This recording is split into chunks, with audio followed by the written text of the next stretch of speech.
మీరు బంగారం తాకట్టు పెట్టి ఆ బంగారం డబ్బులు కట్టలేక ఇబ్బంది పడుతున్నారా? ఆచారి గోల్డ్ వాళ్ళు మీ బంగారం కొని మీ లోన్ తీర్చి మిగిలిన డబ్బులు మీకు ఇచ్చేస్తారు. ఇంకెందుకు ఆలస్యం? ఆచారి గోల్డ్ ఈ నెంబర్స్కి కాల్ చేయండి. నమస్తే. ముందుగా వీటీవీ ఛానల్ ప్రేక్షకులకు దీపావళి శుభాకాంక్షలు. ఈరోజు మన స్టూడియోలో స్పెషల్ గెస్ట్లు అయితే ఉన్నారు. వాళ్ళని ఇంట్రడ్యూస్ చేస్తాను. ఫస్ట్ ప్రముఖ ఆధ్యాత్మికవేత్త ప్రొఫెసర్ డాక్టర్ ముర్లపూడి సత్యనారాయణ మూర్తి గారు, అలాగే ఆయనతో పాటు మ్యూజిక్ డైరెక్టర్, ప్రముఖ మ్యూజిక్ డైరెక్టర్ అయినటువంటి ఆదిత్యరామ్ గారు కూడా ఉన్నారు. నమస్తే సార్. నమస్కారం సంతోషి.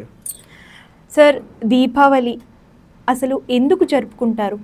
ముందుగా మనం వినాయకుడి ప్రార్థనతో ప్రారంభిద్దాం. ఓంకారం విఘ్నేశ్వరం ధ్యాయంతి యోగినః గజాననం భూతగణాధి సేవితం కపితజంబూఫలసార భక్షితం ఉమాసుతం శోక వినాశకారణం నమామి విఘ్నేశ్వర పాద పంకజం నమామి విఘ్నేశ్వర పాద పంకజం గం గణాధిపతయే నమః విఘ్నరాజ నమో నమః. దీపావళి పండుగ అంటే చెడుపై మంచి సాధించిన విజయం అని మనకు చిన్నప్పటి నుంచి వింటున్నాం. దీపావళి అంటే దీపాల వరస అని వింటున్నాం. ఇదివరకు కాలంలో ఏం చేసేవాళ్ళం మనము, నువ్వుల నూనెతో మినిమం 18 దీపాలు పెట్టాలి, 9 గడపలు. కారణం ఏంటంటే ఆ రోజు చేసేటటువంటి పూజ సత్యభామాదేవిని గుర్తు చేసుకొని భూదేవికి సంబంధించినటువంటి పూజది. ఏ దేవీ పూజ అయినా సరే నవావరణ అర్చన చేస్తాం కాబట్టి 9 ద్వారాలు ఉంటాయి. నవ ఆవరణ అంటే ఎంట్రీ, 9 గడపలు. ఆమె దుర్గ కావచ్చు, లక్ష్మి కావచ్చు, సత్యభామ కావచ్చు, ఎవరైనా సరే. కాబట్టి 18 దీపాలలో నువ్వుల నూనెతో వేసినటువంటి దీపంతో మనం పూజ చేయాలి. కానీ మనమేం చేస్తున్నాం ఈరోజు, అందరూ కూడా నూనె అయిపోతుందని చెప్పి కరెంటు దీపాలతో చేసేస్తున్నాం, పిస్నార్తనం చేసే. అదే లోభత్వం. ఆ లోభత్వాన్ని అంతం చేసేదే దీపావళి. కామ, క్రోధ, లోభ, మోహ, మదమాత్సర్యాలన్నీ కూడా మానవుడికి ఉండకూడదు. అది కలియుగంలో ఏమవుతుందంటే కలిపురుషుడు ఈ యొక్క ఏవైతే ఉండకూడదో అవన్నీ కూడా మనకి ఎక్కువ చేస్తాడనమాట. కాబట్టి తగిన మోతాదులో ఉంటేనే అవి సరిపోతాయి. మోతాదు కంటే ఎక్కువ మించడం వల్ల ఈ లోభత్వాలు, పిస్నార్తనాలు, ఈర్ష్య, అసూయ ఇవన్నీ వచ్చి మానవులంతా కూడా రాక్షస స్వరూపాలు, రాక్షస తత్వంతో ఉండిపోతారు. సత్యభామ మనకి అంతమంది రాక్షసులతో శ్రీకృష్ణ పరమాత్మ యుద్ధం చేశాడని పౌరాణిక గాథల్లో చెప్తారు. దాన్ని మళ్ళీ ఏమంటారు, ఇట్స్ ఎ మైథలాజికల్ స్టోరీ అంటారు, అంటే పురాణ కథ అంటారు. అప్పుడు మనం ఏమనుకుంటాం, ఇది నిజంగా జరిగిందా లేకపోతే పురాణ కథ ఇది అని అనుకుంటాం. It is an historical event, నిజంగా జరిగినటువంటి చరిత్రలో జరిగినటువంటి చారిత్రాత్మక అంశం అది. ప్రతి దీపావళికి జరిగేటటువంటి అంశం ఎలా అంటే ప్రతి నిత్య జీవితంలో ప్రతిరోజు దీపావళి. మనం రాక్షసులు ఎవరమ్మా, ఈ యొక్క శ్రీమన్నారాయణమూర్తి యొక్క సంతానమే. దేవతలైనా వీళ్ళైనా, దేవతలు రాక్షసులు అంతా కూడా ఎవరు వీళ్ళు, దాయాదులు. కశ్యప మహర్షికి ఇద్దరు భార్యలు, అదితి, దితి. అదితికి పుట్టినటువంటి వాళ్ళు దేవతలు, దితికి పుట్టినటువంటి వాళ్ళు దైత్యులు అంటాం. కాబట్టి ఎవరైనా సరే జగన్మాత అయినటువంటి సత్యభామ బిడ్డలే. కాబట్టి అటు దేవతలైనా ఇటు రాక్షసులైనా తల్లి ఏం చేస్తుంది, మనలో అసూయ, చెడ్డ లక్షణాలు కనుక మనం చేస్తుంటే వద్దు అని వారిస్తుంది. అందుకని మనం ఏం చేస్తామంటే మనలో ఈ అన్ని అసుర గుణాలు పెరిగిపోయి ప్రతి మానవుడు, ఒకళ్ళలో కామం ఎక్కువ పెరిగిపోతుంది, ఒకళ్ళలో లోభత్వం ఎక్కువ పెరిగిపోతుంది, ఒకళ్ళు అసూయ పెరిగిపోతుంది. వీళ్ళంతా రాక్షసులు. అందువల్లనే ఇన్ని లక్షల మంది, కోట్ల మంది రాక్షసులతో మనకి అమ్మవారు సత్యభామ యుద్ధం చేసినట్టుగా పిక్టోరియల్గా చూపిస్తాం. అయితే వాళ్ళల్లో వాళ్ళ రాక్షసత్వాన్ని చంపుద్ది కానీ అమ్మవారు రాక్షసులను చంపదు ఎప్పుడు కూడా. అందువల్ల అది చూపించడం కోసమే శుక్రాచార్యుల వారు చనిపోయిన రాక్షసులను మళ్ళీ మృత సంజీవిని విద్యతో బతికించేశారని, మృత సంజీవిని అని చెప్తాం. అంటే మనలో ఉన్న చెడుతత్వాన్ని చంపడమే దీపావళి. కాబట్టి ఈ మానవుడు ఎప్పుడు కూడా నరకాసురుడు అనేటటువంటి వాడు నరకాన్ని చూపిస్తాడు. అతని పేరే నరక అసురుడు. ఇక్కడ నరకాసురుడు ఏం చేశాడంటే కామాఖ్య మనం ఇది చూసాము, కామాఖ్య అమ్మవారి అష్టాదశ శక్తిపీఠాల్లో ఒకటి. అక్కడ ఆ యొక్క కామాఖ్య హిల్స్లో నీలగిరి హిల్స్ అంటాం. ఆ నీలగిరి హిల్స్లో ఏమవుతుందంటే ఈ యొక్క నరకాసురుడు తల్లినే కామిస్తాడు. అంటే కామము ఏ స్థాయిలో పెరిగిపోతుందో అంత స్థాయిలోకి వచ్చేసాడు. దట్ ఈస్ ద ఎక్స్ట్రీమ్ పొజిషన్కి వచ్చాడు. అమ్మవారినే పెళ్లి చేసుకుంటానంటాడు, జగన్మాత అయినటువంటి కామాఖ్య అమ్మవారిని. అప్పుడు ఆ అమ్మవారు ఏం చేస్తుంది, తప్పు నాయన అని చెప్పి నువ్వు వాడు ఎంత చెప్పినా వినకపోతే ఈ హిల్స్ ఏవైతే ఉన్నాయో అక్కడ నీలాచల హిల్స్, వాటిని నీలగిరి హిల్స్ అంటాం, నీలాచల హిల్స్ అంటాం. కింద నుంచి పైకి కట్టుకురా మెట్లు. అయితే ఒక కండిషన్ పెడుతుంది, రాత్రి తెల్లవారే లోపల నువ్వు కట్టేసేయాలంటుంది. తెల్లవారే లోపల వీడు కట్టేస్తుంటే ఇంక ఇన్ఫర్మేషన్ వచ్చింది అమ్మవారికి, వీడిని మాయోపాయంతో జయించాలి. కాబట్టి కోడి అయ్యి కూచి తెల్లవారింది అని చెప్పేసరికి వాడు అక్కడతో ఆగిపోతాడు. అప్పుడు కూడా రాక్షసుల్లో కూడా నీతి ఉంది చూడు. వాడు వెంటనే కరెక్ట్ అమ్మా, నీ కాంట్రాక్ట్ నేను ఒప్పుకోలేదు, వైలేట్ చేశాను అని చెప్పేసి వెంటనే అక్కడతో పెళ్లి చేసుకోకుండా వెళ్ళిపోయాడు. కాబట్టి అటువంటి నరకాసురుడు ఎప్పుడైతే ఈర్ష్య, అసూయ, ద్వేషాలు ఇవన్నీ ఉంటాయో మనకే నరకం అవుతుంది. మనమే నరకాసులమయ్యి మనమే ఇబ్బందులు తెచ్చుకుంటాం. కాబట్టి దీన్ని అంతం చేసుకోవడం కోసం మనం దీపావళి అనేటటువంటి పండగ చేస్తాం. అజ్ఞాన తిమిరాంధస్య జ్ఞానాంజన శలాకయ. దీపావళి దీపావళి దీపావళి నిత్య దీపావళి, అసుర సంహార నరక సంహార దీపావళి నిత్య దీపావళి, వెలుగులనొసగే జయములనొసగే జయ దీపావళి దీపావళి, దీపావళి నిత్య దీపావళి, జయ విజయీ భవ దీపావళి. అంటే అజ్ఞానం వల్లనే చీకటి. దీపావళి రోజున దీపం ఎందుకు పెడతాం? చీకటిని పోగొట్టేది. అజ్ఞానం అనేటటువంటిది చీకటి. దానికి దీపం పెట్టగానే ఈ జ్ఞానం వచ్చేస్తుంది. అందువలన ఎప్పుడైతే జ్ఞానం మనకు వచ్చిందో అజ్ఞానం అంతరించిపోతుంది, చీకటి పోతుంది. అందుకోసం మనం ఈ యొక్క అజ్ఞానాన్ని పోగొట్టడం కోసం అఖండ మండలాకారం వ్యాప్తం ఏన చరాచరం తత్పదం దర్శితం ఏన తస్మై శ్రీ గురవే నమః. అజ్ఞాన తిమిరాంధస్య జ్ఞానాంజన శలాకయ చక్షురన్మీలితం ఏన తస్మై శ్రీ గురవే నమః. అది గురుస్వరూపిణిలో సత్యభామ తల్లి మనకి అజ్ఞానాన్ని పోగొడుతుంది. కాబట్టి అందుకోసం దీపాలు పెట్టమన్నాం. కానీ మనం ఏం చేస్తున్నాం, దీపాలు పెట్టమంటున్నారు కదా అని ఉత్తుత్తి దీపాలు పెట్టేసి జ్ఞానం నేర్చుకోవట్లా. అలా కుదరదు. ఉత్తుత్తి దీపాలు కాదు పెట్టేది, కరెంటు దీపాలు, క్యాండిల్స్ వెలిగించడాలు ఇవి కాదు. అసలు మొత్తం గది ఇల్లు అంతా కూడా దీపం పెడతాం. ఆ దీపావళి రోజున అర్ధరాత్రి 12 గంటలకి కోష్మాండ దీపం అని బూడిద గుమ్మడికాయని తీసుకుంటాం. దాన్ని కట్ చేసి మధ్యలో ఉన్న గుంజు తీసేసి ఆ రోజు దీపావళి రోజున మనము అఖండ దీపం వెలిగించి నువ్వుల నూనెతో చేస్తే, నువ్వుల నూనెతో చేసినప్పుడు మాత్రమే మనకు ఐశ్వర్యం వస్తుంది. అందువలన నువ్వుల నూనెతో అఖండ దీపం మనము ఆగ్నేయ మూలలో పెట్టాలన్నమాట.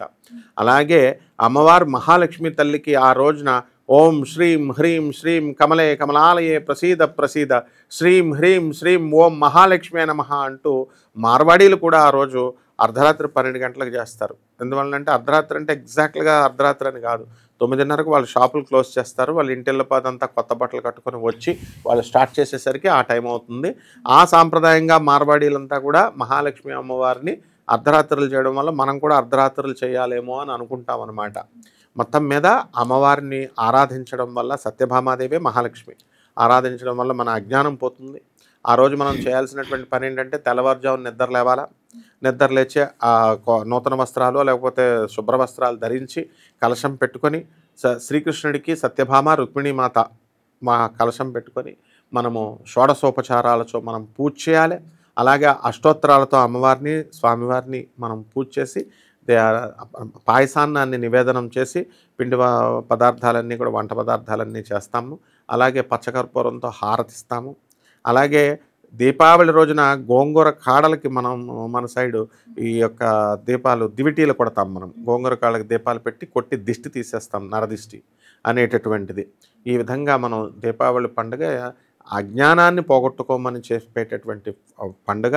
చెడు వద్దు నాయన, చెడుతో నాశనం అయ్యాడు నరకాసురుడు, మంచి చేసుకొని మీరు చక్కగా ఆనందంగా ఉండండి అని చెప్పేదే దీపావళి. అందుకోసం చేస్తామమ్మా దీపావళి. ఆదిత్యరామ్ గారు చాలా బాగా పాడుతున్నారు. అసలు మీరు మ్యూజిక్ డైరెక్టర్ కదా, ఇంకా ఏమేం చేస్తారు? అసలు పాటలు రాస్తాను నేను, ట్యూన్ చేసుకున్న పాట నేనే రాసుకుంటాను, దాన్ని మ్యూజిక్ కంపోజ్ చేసి నేనే పాడతాను. సో అలా చేయడం వల్ల ఏంటంటే ఒక మ్యూజిక్ డైరెక్టర్గా ఒక పాట రాసుకొని తనే మ్యూజిక్ చేసి తనే పాడడం అన్నది రేర్ కాంబినేషన్. అలా చేయడం వల్ల అంటే ఎంతమంది ఉన్నారు అంటే నేనే గొప్ప అంటం లేదు, దానివల్ల ఏంటంటే భావ వ్యక్తీకరణ చేయడానికి బాగుంటుంది. ఫర్ ఎగ్జాంపుల్ నేను ట్యూన్ ఇస్తాను, లరరా తరారా తరరారరారా లారారరారరా అంటాను, మీరు రాస్తారు లిరిక్స్, మీరేసో ఇది నా హృదయం ఏదో సంథింగ్. సో నా భావం మీకు రాదు, నా మనసులో ఉద్భవించిన భావం నీకు రాదు, అంత ఫీల్ రాదు. రాస్తారు, తర్వాత మ్యూజిక్ ఇంకోటి చేస్తారు, వాళ్ళు వేరే ట్యూన్ ఉంటుంది. అదే ఏంటంటే అలా సింక్రనైజ్ అవ్వడం చాలా రేర్ కాంబినేషన్. అందుకే ఆ పాటలు ఇప్పుడు వచ్చినవి అద్భుతంగా ఆ రోజు సినిమా హాల్లో చప్పట్లు కొడతారు, దాన్ని మించిన పాట ఇంకోటి వస్తే ఇది కరుమరుగైపోతుంది. పూర్వం పాటలు ఇప్పటికీ ఎందుకు స్టాండర్డ్గా ఉన్నాయంటే సంగీతానికి సాహిత్యానికి ఇంపార్టెన్స్ ఇస్తారు, రిహార్సల్స్ చేస్తారు. అందువలన పాడడం 3 చేస్తానన్నమాట, అది విషయం. అయితే సార్ మీరు వాగ్గేయకారులు అనమాట. గురుగారు మరి యమ ద్వితీయ అంటే ఏంటి అసలు? యమ ద్వితీయ, యమ విధియ అంటాం. యముడికి ఒక సోదరు ఉంది, ఆమె పేరు యమున, యమధర్మరాజు చెల్లెలు. మనకి దీపావళి వెళ్ళినటువంటి మర్నాడు రోజున మనకి ఈ అమావాస్యకు వస్తుంది కదా దీపావళి, దాని తర్వాత వచ్చేటటువంటి విధిని యమ విధి అంటారు. రెండో రోజున భగినీహస్త భోజనం అని ఒకటి ఉంటుంది. తర్వాత యమ విధియాల్లో దీపం పెడతాం, యమదీపం అంటాం. ఆ రోజున ఎవరైతే అన్నా చెల్లెళ్ళు ఉన్నటువంటి వాళ్ళు చెల్లులు దీపం పెట్టాలి రావి చెట్టు దగ్గర. ఉదయము సూర్యోదయం అయిన తర్వాత నుంచి సూర్యాస్తమయం మధ్యలో మాత్రమే పెట్టాలి. మళ్ళీ సూర్యోదయానికి ముందు పెట్టినా, సూర్యోదయానికి అస్తమించిన తర్వాత పెట్టినా మళ్ళీ దరిద్ర దేవత పట్టుకుంటుంది. పగలు మాత్రమే లక్ష్మీనారాయణులు ఉంటారు. రాత్ర చీకటి సమయంలో ఉన్నప్పుడు వాళ్ళు ఎవరు అయిపోతారంటే ఈ యొక్క శ్రీమన్నారాయణమూర్తి లక్ష్మీదేవి యొక్క అక్క జ్యేష్ఠాదేవితో ఉంటాడు. కాబట్టి మనము అదొకటి గుర్తుపెట్టుకొని ఈ యమ విధియ రోజున కనుక మనం దీపారాధన చేసినట్లయితే ఇంట్లో కూడా దీపారాధన చేస్తాము. అప్పుడు యమధర్మరాజు తన చెల్లెలకు ఒక వరం ఇచ్చాడు. ఏమనిచ్చాడంటే ఎవరైతే అన్నా చెల్లెళ్ళు ఉన్నారో చెల్లెలు కనుక ఈ యమదీపం దీపావళి అయిన రెండో రోజున యమ విధియ రోజున కనుక దీపారాధన కనుక చేసినట్లయితే వాళ్ళకి ఆ దీర్ఘ ఆయుర్దాయాన్ని ఇస్తాను అని చెప్పి వరం ఇచ్చాడు అనమాట యమధర్మరాజు. యమధర్మరాజుకి తమ్ముడు అనమాట శనీశ్వరుడు. ఈ యమున నదీ రూపంలో ఉంటుందన్నమాట. యమున ఏం చేసిందంటే మొట్టమొదట సూర్యమండలంలో వీళ్ళంతా కూడా పుట్టారు. సూర్యుడు తండ్రి కాబట్టి యముడు పెద్ద కొడుకు, శనీశ్వరుడు చిన్న కొడుకు, యమున చెల్లెలు. సో ఆయన కూతురు, సూర్యుడు కూతురు, వీళ్ళిద్దరికీ ముద్దుల చెల్లెలు. అప్పుడు శనీశ్వరుడు ఏం చేస్తాడు, సూర్యమండలంలో ఉన్నప్పుడు చంద్రుడు యమునను చూసి యమున యొక్క అందాన్ని చూసి కామిస్తాడు. కామిస్తే ఈ యమున పాపం నీటి రూపంలో నీటిలో దాక్కుంటాను, వీడు నా అందాన్ని చూసి కామిస్తున్నాడని చెప్పి నీటి రూపంలో వెళితే దాక్కుంటే ఆ నీరునంతా ఆకర్షించేస్తాడు శనీశ్వరుడు. ఆ నీరు ఎందుకంటే జలాలకు అధిపతి ఆయనే కదా నీరుని ఆకర్షించేది. అందువలన నీరు వచ్చేసరికి ఈమెని డైరెక్ట్గా కనబడితే అత్యాచారం చేయబోతే అప్పుడు శనీశ్వరుడు దండిస్తాడు చంద్రుడిని. అందువలన ఆ శనీశ్వరుడు కూడా వరం ఇచ్చాడు అనమాట, తన చెల్లిని సంరక్షించుకొని ఎవరైతే యమదీపం రోజున దీపారాధన ఎవరైతే చేస్తారో ఆ రోజున తన అన్నలంతా కూడా తన చెల్లెళ్ళ యొక్క మా రక్షణగా మిగిలిపోతారు. ఇప్పుడు రాఖీ పండగ ఉంది, అన్నా చెల్లెళ్ళ పండగ అంటాం. అన్నకి చెల్లెలు కడుతుంది, రక్షాబంధనం కడుతుంది. రక్షాబంధనం ఎంతో ప్రేమతో కడుతుంది. కానీ అమెరికాల్లో, లండన్లో ఉన్నటువంటి అన్నగారులంతా కూడా డబ్బున్నటువంటి అన్నగారులు పిసనార్లై వాళ్ళు కనీసం 100 రూపాయలు కూడా ఇవ్వరు చెల్లెలకి. ఆ విధంగా ఏమీ లేనటువంటి పేదవాడు మాత్రం వాడు పాప చెల్లెలకి మంచిగా డబ్బులు ఇచ్చి ఆశీర్వదిస్తాడు. అలాగే భగినీహస్త భోజనం, ఆ రోజున అన్నలు చెల్లెళ్ళ ఇళ్ళకు వచ్చి భోజనం చేయాలి. చెల్లెళ్ళ ఇళ్ళకు వచ్చి యమదీపం రోజున భోజనం కనుక చేసినట్లయితే అప్పుడు అన్న యొక్క ఆయుర్దాయం పెరుగుతుందన్నమాట. అందువలన చెల్లెళ్ళు అనేటటువంటి వాళ్ళు ఈ భోజనాలు పెట్టడము, అన్నల్ని ఇంటికి పిలిచి ఆ రోజున దీపారాధన చేయడము ఇవన్నీ కూడా చేస్తారు. ఇదమ్మా యమ దీపం యొక్క ప్రాశస్త్యం. దీనికి శ్రీకృష్ణ పరమాత్మ మరి ఈ సత్యభామాదేవి చేత ఈ యొక్క నరకాసుర చతుర్దశి అనేటటువంటిది, దీపావళి, దాని తర్వాత ఫాలోడ్ బై యమదీపము, ఇవన్నీ చేయించాడు. కాబట్టి ఆ శ్రీకృష్ణ స్తుతి చేసుకుందాం. కృష్ణం వందే జగద్గురుం, కృష్ణం వందే జగద్గురుం, శ్రీకృష్ణం వందే జగద్గురుం. కృష్ణాయ వాసుదేవాయ హరయే పరమాత్మనే ప్రణతః క్లేశనాశాయ గోవిందాయ నమో నమః, గోవిందాయ నమో నమః, గోవిందాయ నమో నమః. గురుగారు చాలా చక్కగా చెప్పారు. మరి అక్క తమ్ముళ్ళు కానివ్వండి, అన్న చెల్లెళ్ళు లేని వాళ్ళు, అంటే మా ఇంట్లో చూసుకున్నట్లయితే నేను మా చెల్లె, మరి వాళ్ళు ఎలా ఆచరించాలి? కొడుకులు లేని చోట పున్నామ నరకం. కొడుకులు కనుక లేకపోతే, తండ్రికి పిండం పెట్టకపోతే అతనికి పున్నామ నరకం నుంచి మోక్షం రాదు అన్నారు. మరి తండ్రులు మోక్షం రావట్లేదా? దానికి ఆల్టర్నేటివ్స్ ఉంటాయి. ఆ విధంగానే ఎవరింట్లో అయితే అన్నా చెల్లెళ్ళు లేకుండా ఉత్తి మగపిల్లలు లేదా ఆడపిల్లలు సంతానం ఉన్న వాళ్ళకి కూడా శాస్త్రం ఆల్టర్నేటివ్ చెప్పింది. అన్నా చెల్లెళ్ళు కనుక ఉంటే that is called as a perfect family అన్నారు. ఒక అన్న ఒక చెల్లెలు, దట్స్ ఆల్. ఇప్పుడు లేనటువంటి వాళ్ళకి ఏం చేస్తున్నాడంటే శ్రీకృష్ణ పరమాత్మ జగన్మోహిని అవతారం ఎత్తుతాడు. ఆయన శ్రీకృష్ణ పరమాత్మకు కూడా భర్త ఉన్నాడు. సర్వసృష్టికి భర్త శ్రీకృష్ణ పరమాత్మ అయితే ఆయనకు కూడా భర్త ఉన్నాడు. అది ఎవరికి తెలియనటువంటి రహస్యం. అది కురుక్షేత్ర మహాయుద్ధం జరుగుతున్నప్పుడు బర్బరీకుణ్ణి, ఆయన అంటే పాండవుల మనవడు, ఘటోత్కచుడు కుమారుడు, ఒక మహావీరుణ్ణి బలి చేయాలి. మహావీరుణ్ణి బలి చేయాలంటే ఇక్కడ బర్బరీకుడు ముందుకు వస్తాడు. బర్బరీకుడు ఏం చేస్తాడంటే ఇద్దరు ముందుకు వస్తారనమాట. అర్జునుడు కొడుకైనటువంటి ఆరన్, భీముడు కొడుకైనటువంటి బర్బరీకుడు.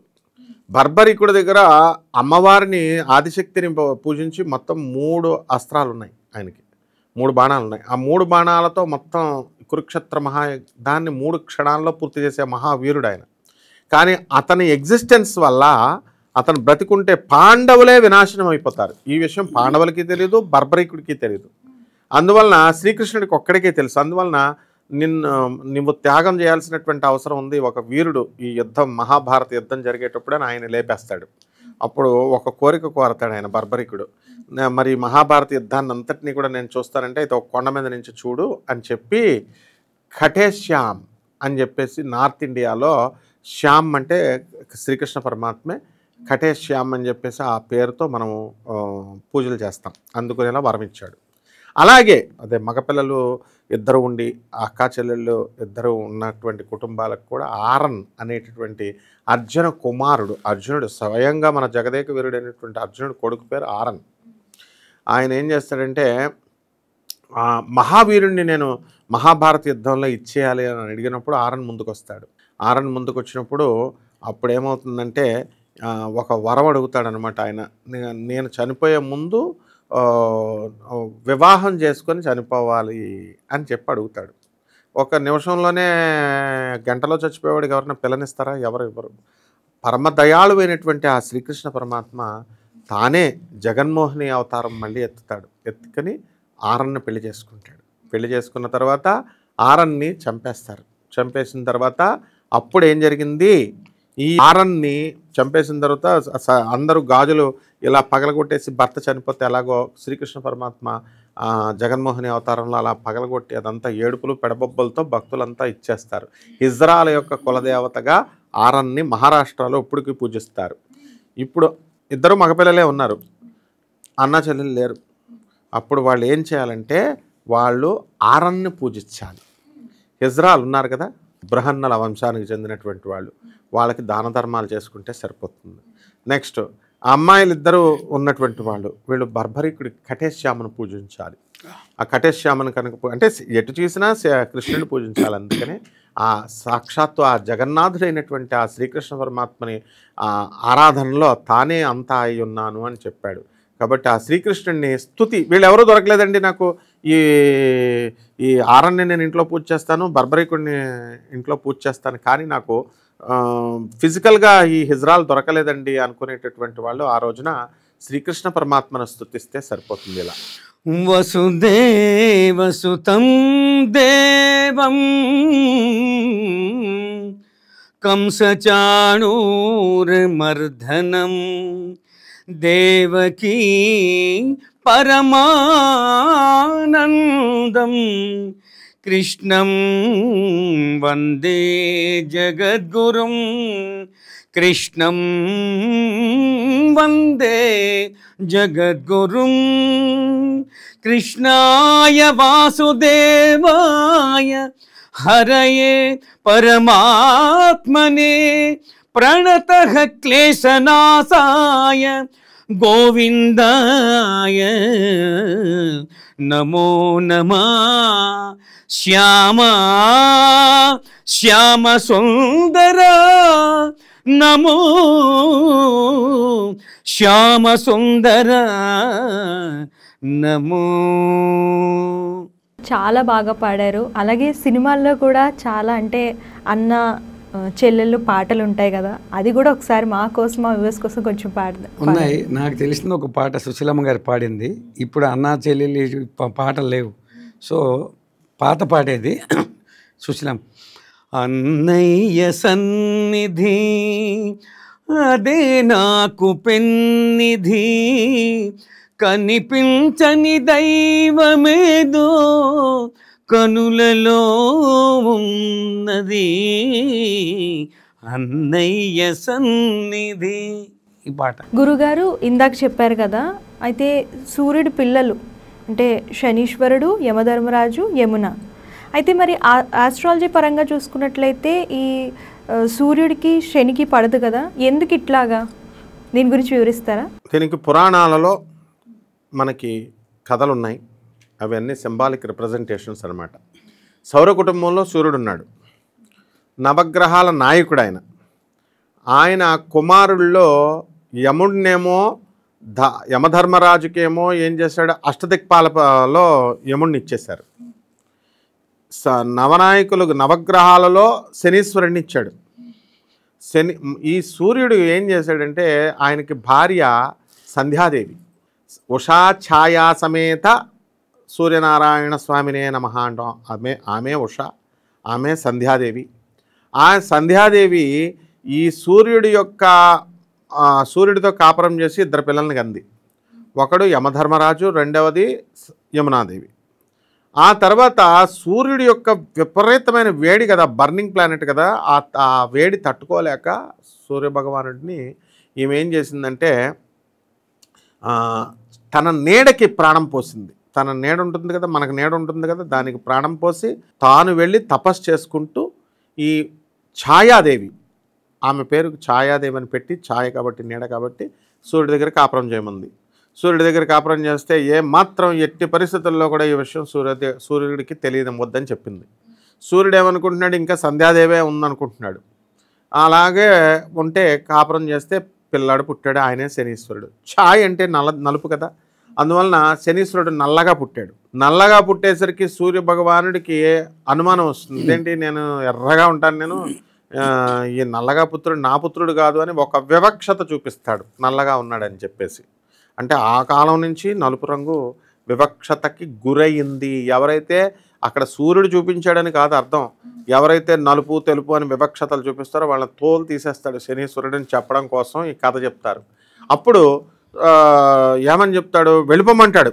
వెళ్ళిపోమంటే సూర్యమండలంలో ఉన్నటువంటి కాంతి ఎక్కడ పడినా సరే ఈ శనీశ్వరుడు తట్టుకోలేడు. అంత దారుణంగా ఉంటే ఆయన ఏమని ఆజ్ఞాపిస్తాడంటే నా నీడ పడని చోటకు వెళ్ళిపోమని శిక్షిస్తాడు. భార్యకి చెప్తాడు ఛాయాదేవికి. అంత క్రూరంగా బిహేవ్ చేస్తాడు సూర్యుడు. చాలా మంచోడు వాస్తవానికి సూర్యుడు. అయితే అప్పుడు సూర్యుడి నీడ ఎక్కడ పడుతున్నా ఉండకూడదు. వాళ్ళు పాపం ఒక గుహలోకి వెళ్ళి సూర్యుడు కాంతి రాని చోట ఆ కుర్రాన్ని పెంచుకుని ఆయన పెద్దవాడవుతాడు. పెద్ద అయిన తర్వాత ఒక 8 సంవత్సరాలు 7 సంవత్సరాలు బాలుడైన తర్వాత తండ్రిని నిలదీస్తాడు వచ్చి. తండ్రి అనంటే ఎవడరా నువ్వు అంటాడు. అప్పుడు నేను నీ కుమారుణ్ణి, నువ్వు నా తల్లిని నువ్వు వివక్షత చూపించావు, నిరాదరణ చేసావు, నా తల్లిని ఏలుకో అని చెప్తాడు. చెప్తే అసలు నీ తల్లిని కాదు నిన్ను కూడా నీ ముఖం కూడా చూడండి అంటాడు ఆయన. అంటే ఒక టైప్ ఆఫ్ ఎవర్షన్ పెంచేసుకున్నాడు అనమాట వీళ్ళ మీద. అప్పుడు ఏం జరుగుద్ది, మర్యాదగా చెప్తాడు. మాతృభక్తి విపరీతం. ఈ శనీశ్వరుడు తన తల్లికి న్యాయం చేయమని అడుగుతాడు. ఎంత ప్రాధాయపడినా సూర్యుడు వెండు. అప్పుడు మన శనీశ్వరుడు ఎవరు మామూలు వాడు కాదు. ఆయన ఏం చేస్తాడు, యముడికేమో యమపాశాన్ని ఇస్తే ఈయన దండాన్ని, ఈ శనీశ్వరుడు ఏం చేస్తాడు, సమవర్తి అంటాము ఎవరిని, ఆయన్ని, యమధర్మరాజుని. న్యాయదేవత ఈయన. ఎవరైతే తప్పు చేస్తారో వాళ్ళకి శిక్షించాలా. ఆ న్యాయం మా శాసనాన్ని ఇలా పట్టుకుంటాడు, ఆ దండాన్ని పట్టుకొని తన యొక్క తీవ్ర దృష్టితో చూస్తాడనమాట సూర్యుడిని. వెంటనే సర్వశక్తిమంతుడైనటువంటి సూర్యుడు అచేతనుడైపోయాడు. ఆయన అవయవాలన్నీ ఉడిగిపోయినాయి, కదలలేక పక్షవాతం వచ్చేస్తే ఎట్లాగైపోయాడో మొత్తం నిర్వీర్యం చేసేస్తాడు. అంటే శనీశ్వరుడు జ్యోతిషపరంగా అష్టమ ఏలినాటి శని సమయాలు వచ్చినప్పుడు తన క్రూర దృష్టితో, తన వక్ర దృష్టితో చూస్తే వాడు ఎవ్వాడైనా కావచ్చు, వాడు బ్రహ్మ కావచ్చు, విష్ణువు కావచ్చు, శివుడు కావచ్చు, సాక్షాత్తు తన తండ్రి అయినటువంటి సూర్యుడిని కూడా పక్షపాతం లేకుండా తనని శిక్షించాడనమాట. అప్పుడు అహంకారం కొంచెం పోతుంది సూర్యుడికి. రక్షించమంటే అప్పుడు మహేశ్వరుడే స్వయంగా వచ్చి, శనీశ్వరుడు అంశ కాబట్టి శనీశ్వరుడు మహేశ్వరుడు అంశ కాబట్టి విత్డ్రా చేస్తాడు. తన తల్లిని మంచిగా చూసుకుంటాడు. అప్పుడు ఈ రహస్యం అంతా బయటపడుతుంది. ఓకే, అంతా కలిసిపోతారు. అయినా సరే సూర్యభగవానుడు ఏం చేస్తాడంటే, తన కొడుకు నన్ను ఇలా చేస్తాడా, నేను పెద్దవాడైతే చిన్నవాడు నాకే నీతులు చెప్తాడా అని ఒక టైప్ ఆఫ్ ఈగోని పెట్టేసుకున్నాడు. అందుకే తులలో రవి నీచపట్టినట్లయితే లీడర్షిప్ క్వాలిటీస్ రావు. రవి మేషరాశిలో ఉంటే వాడికి నాయకత్వ లక్షణాలు వచ్చి రాజకీయ నాయకులు అవుతారు, మినిస్టర్లు అవుతారు, మంచి ఐఏఎస్ ఆఫీసర్స్ అవుతారు. అది ఎప్పుడైతే తులలో ఉందో వాడికి లీడర్షిప్ క్వాలిటీస్ పోయి నీచత్వం పొందాడు. కాబట్టి రవి అతనికి ఈగో వచ్చేసి కాపురాలు పాడు చేసేసుకుంటారు, ఉన్న స్థితిని పాడు చేసుకుంటారు. అదే సూర్యుడికి పట్టింది. ఇప్పుడు సూర్యుడు ఏం చేస్తాడు, ఎట్టి పరిస్థితుల్లో వీడికి ఇవ్వకూడదు. మనం ఈ యొక్క నవగ్రహాల ఆధిపత్యం ఉంటుంది కదా, నవగ్రహాల నుంచి వీడికి ఇవ్వకూడదు అంటే శనీశ్వరుడు ఏం సామాన్యుడు కాదు, మొండివాడు. వెళ్ళి కఠోర తపస్సు చేస్తాడు. కఠోర తపస్సు చేసి మహేశ్వరుడు ప్రసన్నమవుతాడు. ఏమని అడుగుతాడు వరం, మొత్తం నవమండలాల్లో అటానమస్ ప్లానెట్గా సర్వస్వతంత్రుడిని అవ్వాలి నేను. I should not report to lord Brahma, lord Vishnu, lord Shiva అని చెప్పి అటానమస్ ప్లానెట్గా ఎదిగిపోయాడు. అంటే ఇప్పుడు మిగతా ప్లానెట్స్ సూర్యుడితో సహా వాళ్ళు వెళ్ళి తెల్లవారితే ఏం చేశారో రిపోర్టింగ్ ఇవ్వాలి. బ్రహ్మకి ఇవ్వాలి, విష్ణువుకి ఇవ్వాలి, శివుడికి ఇవ్వాలి. శనీశ్వరుడికి ఇవ్వాల్సిన పరిస్థితి లేదు. శనీశ్వరుడు ఎవరిని లెక్క చేయడు. అటానమస్ ప్లానెట్ అంటారు. ఒక ఏఐసిటిఈ, ఒక యూజీసీ, ఒక MC medical council of India ఎలాగైతే అటానమస్ ప్లానెట్స్ ఉంటాయో గవర్నమెంట్ ఇవి మానిటర్ చేస్తాయి అన్నిటిని. ఆ విధంగా బ్రహ్మ విష్ణు మహేశ్వరులు కేవలం గవర్నమెంట్ ఎలాగైతే ఈ స్టాట్యూటరీ బాడీస్ అంటారు వీటిని ఎలాగైతే మానిటర్ చేయాలి, అంతేగాని ఆదేశాలు ఇవ్వడానికి కుదరదు. ఆ విధంగా ఈ బ్రహ్మ విష్ణు మహేశ్వరులు వచ్చి నాయన శని ఇలా చేసుకో ఇలా చేసుకొని సలహాలు చెప్పాలి తప్ప శనీశ్వరుడుని నువ్వు ఇలా చేయాలి అని మిగతా ప్లానెట్స్ దగ్గర చెప్పినట్టు చెప్పడానికి కుదరదు. అంత కఠోర తపస్సు చేస్తాడు. తపస్సు చేసి మళ్ళీ అప్పుడు బ్రహ్మ వరం ఇచ్చాడు, పరమేశ్వరుడు వరం ఇచ్చాడు, నువ్వు మొత్తం 9 ప్లానెట్స్లో శ్రేష్టమైనటువంటి ప్లానెట్ అయిపోతావు, పో ఎత్తులో ఉంటావు అని చెప్పాడు. ఎత్తులో ఉండేసరికి సూర్యుడు తట్టుకోలేకపోతాడు. ఏమైనా సరే నేను శనీశ్వరుని అవమానించాలని చెప్పేసి ఈ నవగ్రహాలన్నింటికి కూడా ఆదేశాలు ఇస్తాడు మిగతా 8 గ్రహాలకి. ఆయన వస్తున్నట్టు రెస్పెక్ట్ ఇవ్వద్దు అని. రెస్పెక్ట్ కాదు, ఈ లోపల మన శనీశ్వరుడికి ఒక శాపం కూడా తగిలేసింది. విపరీతమైన తపస్సు చేస్తుంటే మాందాదేవిని పెళ్లి చేసుకుంటాడు. పెళ్లి చేసుకుని శోభనం రోజున కూడా అతను శోభనం కోసం ఆ అమ్మాయి మాందాదేవి ఎదురు చూస్తుంటే ఇంకో తన ధ్యానం పూర్తయిన తర్వాత శోభనం గదిలోకి వెళ్దాం అనుకుంటాడు. కానీ ఈ లోపలనే ఆమె కంగారు పడిపోయి ఏం చేస్తుంది, నువ్వు ఎవరిని చూస్తావో వాళ్ళు భస్మైపోతారు, వాళ్ళు నాశనం అయిపోతారని శాపం పెడేస్తుంది. ఈ లోపల ధ్యానం పూర్తయింది, పాపం వచ్చాడు. తన భార్యను మందాదేవిని చూసుకుందామని చెప్పేసి అక్కడికి వెళ్ళేసరికి మందాదేవిని ఈ శాపం ఉంది కాబట్టి ఇంక చూడలేకపోతాడు. కాబట్టి అప్పటికే ఇతని దృష్టి వక్రదృష్టి ఎవరి మీద పడుతుందో వాళ్ళు నాశనం అయిపోతారనే శాపం మందాదేవి ద్వారా శనీశ్వరుడికి వచ్చింది. కాబట్టి అప్పుడు ఏం జరిగింది, శనీశ్వరుడు ఇలా వస్తున్నాడు, ఒక్కొక్క ప్లానెట్ పారిపోతారు. ఎవరు, కుజుడు వెళ్ళి దాక్కుంటాడు ఒక పర్వతం వెనకాల, చంద్రుడు దాక్కుంటాడు. ఎందుకంటే శనీశ్వరుడి దృష్టి పడితే వాడు భస్మమే. ఇక బాబోయ్ అని చెప్పి అవమానించాలని చెప్పినటువంటి రవికి బృహస్పతి అడ్డొస్తాడు. ఏమనుకుంటున్నావు నువ్వు, శనీశ్వరుడు అంటే పిచ్చోడా, ఇదివరకు చిన్న బాలుడు అనుకుంటున్నావా, మహా ఎదిగిపోయాడు, అటానమస్ ప్లానెట్ అయిపోయాడు, ఇప్పుడు నీ ఆటలు సాగవని చెప్తాడు. వెళ్ళి క్షమాపణ చెప్పు అంటే అప్పుడు రవి అప్పటికి కూడా ఇంకా తేరుకోడు, వచ్చి రమ్మని పిలిచి కపటోపాయంతో రవి ఏం చేస్తాడు, వస్తాడు. అక్కడ ఆసనాలన్నీ రెడీ చేస్తారు. మన శనీశ్వరుడు కూడా కొంచెం అహంకారం ఉందిలే. ఇప్పుడు బంగారు ఆసనం మీద కూర్చోపోతే ఇది బృహస్పతికి నిర్ణయం అయిపోయింది అని చెప్తాడు సూర్యుడు. సరే అని వెండి దాని మీద కూర్చుందాం అనుకుంటాడు. వెండి దాని మీద కూర్చోంటే వెండి కూడా ఇది చంద్రుడికి ఇచ్చేసామంటాడు. రాగి దాని మీద కూర్చుందామంటాడు, ఇది కుజుడికి ఇచ్చేసాం, అందుకే కుజుడికి రాగి సంబంధం. ఇలా అన్ని ఆసనాలు అందరూ పనిచేసుకున్నారు. మరి ఇంకేం మిగిలిందిరా అంటే ఇనప కుర్చీ మిగిలింది. ఇనప కుర్చీని ఎవరు లెక్క చేయం కదా మనం. బంగారంకి ఇచ్చిన విలువ ఇనుముకి ఇస్తామా, ఇవ్వం కదా. అప్పుడు శనీశ్వరుడు ఇనుమును కూర్చోపెట్టి ఓకే నేను నా వల్ల ఈ ఇనుముకే నేను దాని విలువను తీసుకొస్తానన్నాడు. కాబట్టి ఇప్పుడు అంతా బంగారాలు రేట్లు పెరిగిపోతున్నాయి. 2026లో బంగారాలు 2 లక్షలు అయిపోద్ది, 1,500,000 కొనుక్కుంటున్నాను అంటున్నారు కదా. వీళ్ళకి బంగారం విలువ ఢమాలని పడిపోద్ది. దేని విలువ పెరుగుద్ది, ఇనుము విలువ పెరిగిపోద్ది. అందుకనే చూడు ఇనుము రేట్ పెరుగుతుంది. కలియుగాంతానికి ఇనుము తప్ప ఏది ఉండదన్నమాట. ఇనుము ఆ శనీశ్వరుడు వల్లే ఆ ఇనుముకి ఆ విలువ తెప్పిస్తానన్నాడు, తెప్పించాడు. ఆ విధంగా ఆ శనీశ్వరుడు ఏం చేశాడంటే తను ఆసనం తీసుకున్న తర్వాత సూర్యుడికి ఎప్పటికప్పుడు అడ్డుకుంటున్నాడనేటటువంటి అహంకారంతో రవికి సూర్యుడికి పడదనమాట. అంటే ఒకే ఇంట్లో రవి కనుక సింహరాశిలో శనున్నా, అలాగే కుంభరాశిలో కానీ లేదా మకర రాశిలో కానీ రవి ఉన్న తండ్రి కొడుకుల మధ్య పడదు. ప్రేమాభిమానాలు ఉన్నా ఒకళ్ళకొకళ్ళు పడదు. అది చెప్పడం కోసం జ్యోతిషపరంగా ఇలా రిప్రజెంట్ చేశారనమాట. ఈ దోషం పోవాలంటే ఏం చేయాలి బాబు, వచ్చేసినాయి, మరి ఏం చేయాలంటే శివస్తుతి చేయాలి. నాగేంద్రహారాయ త్రిలోచనాయ భస్మాంగరాగాయ మహేశ్వరాయ నిత్యాయ శుద్ధాయ దిగంబరాయ తస్మై నకారాయ నమః శివాయ. ఓం నమః శివాయ. శివాయ నమః. ఓం నమః శివాయ. శివాయ నమః. ఓం నమః శివాయ. ఓం నమః శివాయ. ఓం నమః శివాయ.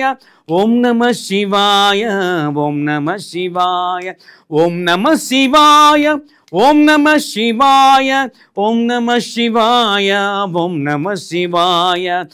మందాకిని సలిల చందన చర్చితాయ నందీశ్వర ప్రమథనాథ మహేశ్వరాయ మందార పుష్ప బహుపుష్ప సుపూజితాయ తస్మై మకారాయ నమః శివాయ. నమః శివాయ. ఓం నమః శివాయ. ఓం నమః శివాయ. ఓం నమః శివాయ. నమః శివాయ. ఓం నమః శివాయ. ఓం నమః శివాయ. ఓం నమః శివాయ. ఓం నమః శివాయ. ఓం నమః శివాయ.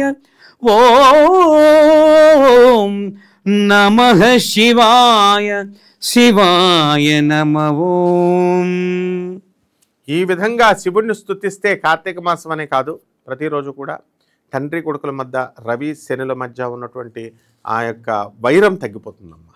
సార్ చాలా బాగుంది సార్. అసలు ఏం మింగారు? చాలా అద్భుతంగా ఉంది. అసలు చిన్నప్పుడు ఏమన్నా మింగారా? చాలా అమృతంలా ఉంది వాయిస్.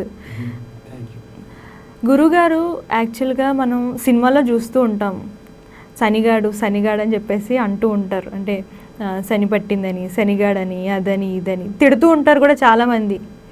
సో ఇలా అనొచ్చా అసలు? అంటే శనిగాడు అని సంబోధించవచ్చా? ఆదిత్యరామ గారు ఇప్పుడు ఏం మింగారని అడిగావు కదా, క్షీరసాగర మదనం జరుగుతున్నప్పుడు పైన అమృతాన్ని తీసుకొస్తాడు శ్రీ మహావిష్ణువు. తీసుకొచ్చి రాహుకి కపటోపాయంతో దేవతలందరికీ పంచితే రాహు కూడా మింగేస్తాడు. ఆ టైంలో 3 డ్రాపులు కింద పడిపోయినాయి. ఒక డ్రాప్ ఏమో భీమా అమరజా నది, గానగా ప్రక్షేత్రంలో భీమా నది ప్రవహిస్తుంది, ఉపనది కృష్ణానదికి. ఆ బిందువు పడింది కాబట్టి అమరజా నది అయింది. అమరజా అంటే అమరం అంటే బిందు, అమృతం నుంచి వచ్చింది. రెండో బిందువు మనం కుంభమేళా చేసుకుంటాం కదా, ఎక్కడ అలహాబాద్లోను ప్రయాగలో ఎక్కడ పడితే అక్కడ చేస్తాం. ఒక బిందువు పడితే అక్కడ కుంభమేళా జరిగే నదులుగా ప్రవహించినాయట. ఇక్కడేమో ఈ చుక్కేమో భీమా అమరజా నదిగా ప్రవహించింది. ఇక 3వ చుక్క ఆదిత్యరామ్ గారి నోట్లో పడింది. పడించి అమృత ధార, గానామృతం మనకు వినిపిస్తున్నారు. ఇకపోతే శనిగాడు అన్నాం. ఇప్పుడు మన రవి అస్తమించని సామ్రాజ్యం మనం పరిపాలించాం. మనం అందరం కూడా ఫస్ట్ బ్రిటిష్ వాళ్ళు వచ్చారు కదమ్మా, బ్రిటిష్ వాళ్ళు వచ్చి మనల్ని పరిపాలించారు. బ్రిటిష్ వాళ్ళు ఇండియన్ అమ్మాయిలను పెళ్లి చేసేసుకుని వాళ్ళకు పుట్టిన సంతానము ఆంగ్లో ఇండియన్స్ అంటారు. వాళ్ళ దగ్గర మేము చదువుకున్నాం. రైల్వే మిక్స్డ్ హై స్కూల్ రాజమండ్రిలో మాకు ఆంగ్లో ఇండియన్ టీచర్స్ ఉంటారు. అందుకని మాకు ఈ శనిగాడు గురించి తెలుసు అనమాట. శనిగాడు అని అంటే సంకరజాతి అయిపోయింది మంది. శని ప్లస్ గాడ్, శని గాడు అంటున్నారు. ఇంగ్లీష్ పదము తెలుగు పదం కలిపారు. శని గాడ్ అంటున్నాం, అది అనడం రాక శనిగాడు అంటున్నారు. శనిని తిట్టట్లేదు, we are respecting Saturn god, the god అని అంటున్నారు అనమాట. అది తెలుగు వాళ్ళకి తెలియక గాడు, శనిగాడు, శ్రీనుగాడు అలా అనుకుంటున్నారు. గాడ్ అని అర్థం. అసలు శనీశ్వరుడికి ఏం చేయాలి? అసలు ఫస్ట్ శని మంచి ప్లానెట్టా చెడ్డ ప్లానెట్టా అన్నది చెప్దాం. శని ఎవరంటే కర్మకారకుడు, కర్మ చేయించేది ఆయనే. కర్మఫలదాత, చేసింది మంచి పనైనా చెడ్డ పనైనా దాని యొక్క ఫలితాన్ని ఇచ్చేటటువంటి వాడు శనీశ్వరుడే. కర్మఫలదాత, కర్మకారకుడు, తర్వాత న్యాయదేవత, జడ్జ్మెంట్స్. అందుకనే శని బలంగా ఉన్నటువంటి వాళ్ళు ఆనరబుల్ జడ్జెస్ అవుతారు కోర్టుల్లో. నిర్దాక్షిణ్యంగా 14 సంవత్సరాలు నీకు వేసేసాం, 7 సంవత్సరాలు వేసేసాం అంటారు చూడు. అందువల్ల శని కఠినాత్మకుడు అనమాట, కఠినంగా ఉంటాడు నిర్ణయాలు తీసుకునేటప్పుడు. కాబట్టి ఇప్పుడు చెప్తాను ఈ తెలుగు ప్రజలందరికీ కూడా, మన కర్మలో మనము ఒళ్ళు కొవ్వెక్కి చెడ్డ పనులు చేసుకుంటాం. ఓకే, మంచి పనులు చేసేవాళ్ళ సంగతి వదిలేయి. మంచి పనులు చేస్తే వాళ్ళు చక్కగా ఆ మంచి ఫలితాలు శనీశ్వరుడు ఇస్తున్నాడు.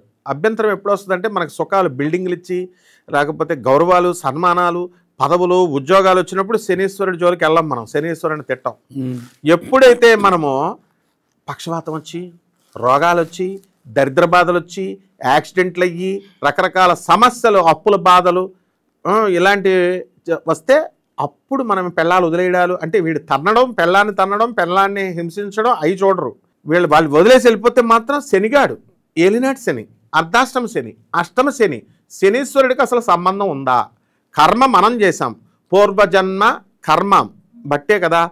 ఏమన్నా పూర్వజన్మ కర్మల్ని బట్టి మనకి రోగరూపేణ పీడిత, పూర్వజన్మ చేసుకున్నటువంటి కర్మలను బట్టి రోగ రూపేణ పీడిత, ఈ జన్మలో రోగాల రూపంలో పీడిస్తాయన్నారు. రోగం నువ్వు ఎవ్వడు చేసుకున్న కర్మకి వాడి ఫలితాన్ని చెడ్డదైతే చెడ్డది ఇస్తున్నాడు, మంచిదైతే మంచి ఇస్తున్నాడు. శనీశ్వరుడికి సంబంధం ఏంటి అసలు ఇందులో? శనీశ్వరుడు జడ్జిగా ఉండి ఆయన తీర్పునిస్తున్నాడు. నువ్వు చేసావు కాబట్టి పూర్వజన్మ కృతం పాపం రోగరూపేణ పీడిత, కృతం నువ్వు చేసావు, నువ్వు చేసిన దానికి నీకు ఒళ్ళు కొవ్వెక్కి నువ్వు చెడ్డ పనులు చేసుకుంటే నీకు నేను శిక్షిస్తున్నాను. అదే శ్రీకృష్ణుడు కూడా చెప్పాడు. శ్రీకృష్ణుడు భగవద్గీతలో బుజ్జిబాబు, చిట్టిబాబు నువ్వు మంచి పనులు చెయ్యి అని చెప్పలేదు ఆయన. నేచ మర్త్యాది యోనుల్లోకి విసిరేస్తారేమనుకుంటున్నావో అన్నాడు. పిచ్చిగా కర్మలు చేస్తే 84 లక్షల్లో పేడ మీద పురుగులాగా మానవ జన్మ అత్యంత శ్రేష్టమైనది, ఇక్కడి నుంచి ఇసిరేస్తాను, బీ కేర్ఫుల్ అన్నాడు. అలాగే జగద్గురు అయినటువంటి ఆదిశంకరాచార్యులు వారు భజ గోవిందం భజ గోవిందం గోవిందం భజ మూఢమతే అరే మూర్ఖుడా అని తిట్టాడు ఆయన. అంతేకాని బుజ్జిబాబు నువ్వు భజ గోవిందం అని గోవిందం గోవిందం అని చెప్పున ఆయన నహి రక్షతుడు కృంకరణే మూర్ఖుడా అని తిడతారు. ఎవ్వరైనా అంతే, పండితులు కానీ గురువులు ఎప్పుడు తిడతారు. అలాగే పోలీసు వాళ్ళు దొంగ అని పట్టుకొని దొంగగారు బంగారం ఎక్కడ దొంగిలించారు, ఎక్కడ పెట్టారు చెప్పండి అని బిర్యానీలు పెట్టి టీలు ఇచ్చి అడుగుతారా? ఉతుకుడు 3rd డిగ్రీ అప్పుడు చెప్తాడు వాడు. అది శనీశ్వరుడి రోలు. కాబట్టి ఇక్కడ శనీశ్వరుడికి ఏ సంబంధము లేదు. మనం చేసుకున్నటువంటి కర్మలను బట్టే మనకి ఫలితం ఇస్తాడు. ముందు శనీశ్వరుని స్తుతించి మిగతా ఉపన్యాసం కాలిద్దాం. ఓం నీలాంజన సమామాసం రవిపుత్రం యమాగ్రజం ఛాయామార్తాండ సంభూతం తం నమామి శనైశ్చరం నీలాంజన సమాభాసం రవిపుత్రం యమాగ్రజం ఛాయామార్తాండ సంభూతం తం నమామి శనైశ్చరం తం నమామి శనైశ్చరం. ఇకపోతే ఇప్పుడు నీ శని గాడ్ ఎలాగయ్యాడు, శని దేవుడు ఎలాగయ్యాడు? ఇప్పుడు నవగ్రహాలలో కుజుడు ఉన్నాడు, కుజదేవుడు అంటారా, కుజగ్రహము అంటారు. చంద్రుని దేవుడు అంటారా, చంద్రగ్రహము అంటాం. సూర్యదేవుడు అనం, సూర్యగ్రహమే ఆయన కూడా. మనకి సూర్యనారాయణ మూర్తి అంటాం. ఆయన తేజస్సుకి మనకి వెలుగునిస్తున్నాడు కాబట్టి మనం వీళ్ళందరినీ కూడా ఎవరి డ్యూటీస్ వాళ్ళు ఇస్తున్నారు. కానీ శనిని మాత్రం శని గ్రహము అని అనం. శని దేవుడు, ఆయన తపశ్శక్తి చేసుకున్నాడు. బ్రహ్మ విష్ణు మహేశ్వరులు సూర్యుని సృష్టించి సూర్యుడికి ఆటోమేటిక్గా ఒక చీఫ్ మినిస్టర్ కొడుకుగా స్టేటస్ ఎలాగైతే వచ్చేసిందో, ప్రైమ్ మినిస్టర్ కొడుకు స్టేటస్ ఎలాగైతే వచ్చేసిందో ఆటోమేటిక్గా, అలా బ్రహ్మ విష్ణు మహేశ్వరులు సృష్టించారు కాబట్టి సూర్యుడికి ఆటోమేటిక్గా పరంపరగా దేవుడు అనేది వంశం ప్రకారం వచ్చేసాడు. కానీ శనికి అలా రాలా, వాళ్ళ నాన్న ఇవ్వాల. అక్కడ బ్రహ్మ విష్ణు మహేశ్వరులు ఇచ్చారు. శనీశ్వరు వాళ్ళు మంచోళ్ళు కాబట్టి, పిచ్చోళ్ళు కాబట్టి సూర్యనారాయణమూర్తికి దేవుడు స్టేటస్ ఇచ్చేశారు. కానీ ఇక్కడ సూర్యనారాయణమూర్తి మరి ఛాయాదేవి గొడవ ఉంది కదా వీళ్ళకి లిటిగేషను, అందువల్ల శనీశ్వరుడిని ఆ వంశపారంపర్యం ఆస్తి పంచలేదు. అందుకే శని రెవల్యూషనరీ ప్లానెట్ అన్నారు, తిరగబడ్డాడు. ఆ బ్లడ్ ఉందిగా, సూర్యుడు బ్లడ్ ఉంది కాబట్టి తపస్సు చేశాడు. తపస్సు చేసి శని దేవుడు అనేటటువంటి స్టేటస్ తెచ్చుకునేలాగా ఆయనకు వరం వచ్చి నువ్వు శని ప్లానెట్, శని గాడ్ అవుతావు అని చెప్పి బ్రహ్మ విష్ణు మహేశ్వరులు వరం ఇచ్చారమ్మ. ఆ విధంగా శనీశ్వరుడు దేవుడు అయ్యాడనమాట. ఇక శని గాడ్ అన్నది అది, అంతేగాని శనిగాడని తిట్టుకోవడం కాదు. ఇది ముఖ్యంగా తెలుసుకోవాలి. పండితులు కూడా ఎలా తయారయ్యారంటే, ఇప్పుడు ఈ శనీశ్వరుడికి దోషాలు మరి పట్టేసుకున్నాడు. ఏలినాటి శని, అర్ధాష్టమ శని, అష్టమ శని, ట్రైనింగ్ పీరియడ్ అంటారు. ఇప్పుడు జైల్లో పడేస్తారు, ఒక దొంగతనం చేస్తారు, ఏదో ఒక అత్యాచారం చేస్తే జైల్లో పడైపోతే పూజిస్తారా వీళ్ళని? పూజించినప్పుడు that is called as correctional sentence అంటారు. డిపార్ట్మెంట్ జైలు పేరేంటి? డిపార్ట్మెంట్ ఆఫ్ కరెక్షనల్ సెంటెన్స్ అంటాం. అంటే అందులో కొంతకాలం వాడి ఉద్యోగం పీక్ పడేసి, వాడిని జైల్లో పడేసి, వాడి సమాజంలో మనుషుల దగ్గర కలవకుండా మూలన పడేసి, వాడి అహంకారాన్ని లాగేసి, అప్పుడు కలిసినప్పుడు ఎంత విలువ ఉంది, నీకు పోస్ట్ ఉన్నప్పుడు ఎంత గౌరవం ఉంది అన్నీ చూపిస్తాడు. అందుకని జైల్లో పడేస్తారనమాట. శని ఎవరికైతే బాగుండాలో వాళ్ళ కారాగృహంలోకి వెళ్ళిపోతారు, అంతే. ఇంకా డౌటే లేదు. వాడు మినిస్టర్ అయినా, చీఫ్ మినిస్టర్ అయినా, ప్రైమ్ మినిస్టర్ అయినా సరే. ఇక్కడ రెనోవేటివ్ ప్లానెట్ అండ్ రిఫార్మేటివ్ ప్లానెట్ అంటారు శనీశ్వరుణ్ణి. మారుస్తాడు శిక్షణ ఇచ్చి, అంతేగాని వాడిని చంపేయడు. అందువల్లనే మనకి ఎప్పుడు కూడా అర్ధాష్టమ అష్టమ శనిలో చావు దగ్గరికి తీసుకెళ్ళిపోతారు. మరణ తుల్యమైనటువంటి బాధల్ని ఇస్తాడు కానీ చంపడం. అయ్యి బాబు చంపేస్తే బాగుండరా బాబు అంటారు శనీశ్వరుణ్ణి, కానీ చంపడైన. అలాగే ఈ శని ఏం చేస్తాడంటే, ఈ రెమెడీస్ అని చెప్తారు కదా, ఈ రెమెడీస్ చెప్పేటటువంటి పంతులను పట్టుకుంటాడు ముందు శనీశ్వరుడు. ఎందుకని? నువ్వుల నూనె ఇయ్యి, నువ్వుల దానం చెయ్యి, నువ్వుల పేదవాళ్ళకి నల్లని వస్త్రాలు ఇవ్వు అని చెప్పడం మంచిదే పంతులు. కానీ ఏం చెప్తున్నారు వీళ్ళు? ముట్టుకోవద్దు, నవగ్రహాలను ముట్టుకోవద్దు, శనీశ్వరుని ముట్టుకోవద్దు అంటున్నారు. మళ్ళీ మందపల్లి లాంటి దేవస్థానాల్లో కూడా మన ఐరన్ లెగ్ శాస్త్రి నా ఫ్రెండే, అక్కడికి వెళ్ళేవాడు, వీళ్ళ పూజలు చేసేవాడు. అక్కడ వాళ్ళందరూ కూడా మామూలు పంతుళ్ళు వీళ్ళంతా కూడా ఏం చెప్తారు ఇక్కడ, అయ్యో శనీశ్వరుడు స్వామికి మీరు అభిషేకం చేసిన తర్వాత నల్లని వస్త్రాలు వేసుకోవాలా, అభిషేకం చేయాలా, ఓకే ప్యాంటు షర్ట్తో ఉంటే అభిషేకం చేసేసిన తర్వాత కాళ్ళు కడిగేసుకోవాలా, ఏదో ఈయన శనీశ్వరుడు అంటరాని వ్యక్తిలాగా. మళ్ళీ అక్కడ ట్యాపుల దగ్గరికి వెళ్ళి బట్టలు తడిపేసుకొని, చచ్చిపోయిన వాళ్ళ దగ్గరికి వెళ్తారు కదా బట్టలు తడిపేస్తారు, అలా బట్టలు తడిపేసి ఆ బట్టలు అక్కడే వదిలేసి వెనక్కి తిరిగి చూడకుండా శనీశ్వరుడి దగ్గర వేరే బట్టలు కట్టుకొని వెళ్ళిపోండి అని చెప్తారు.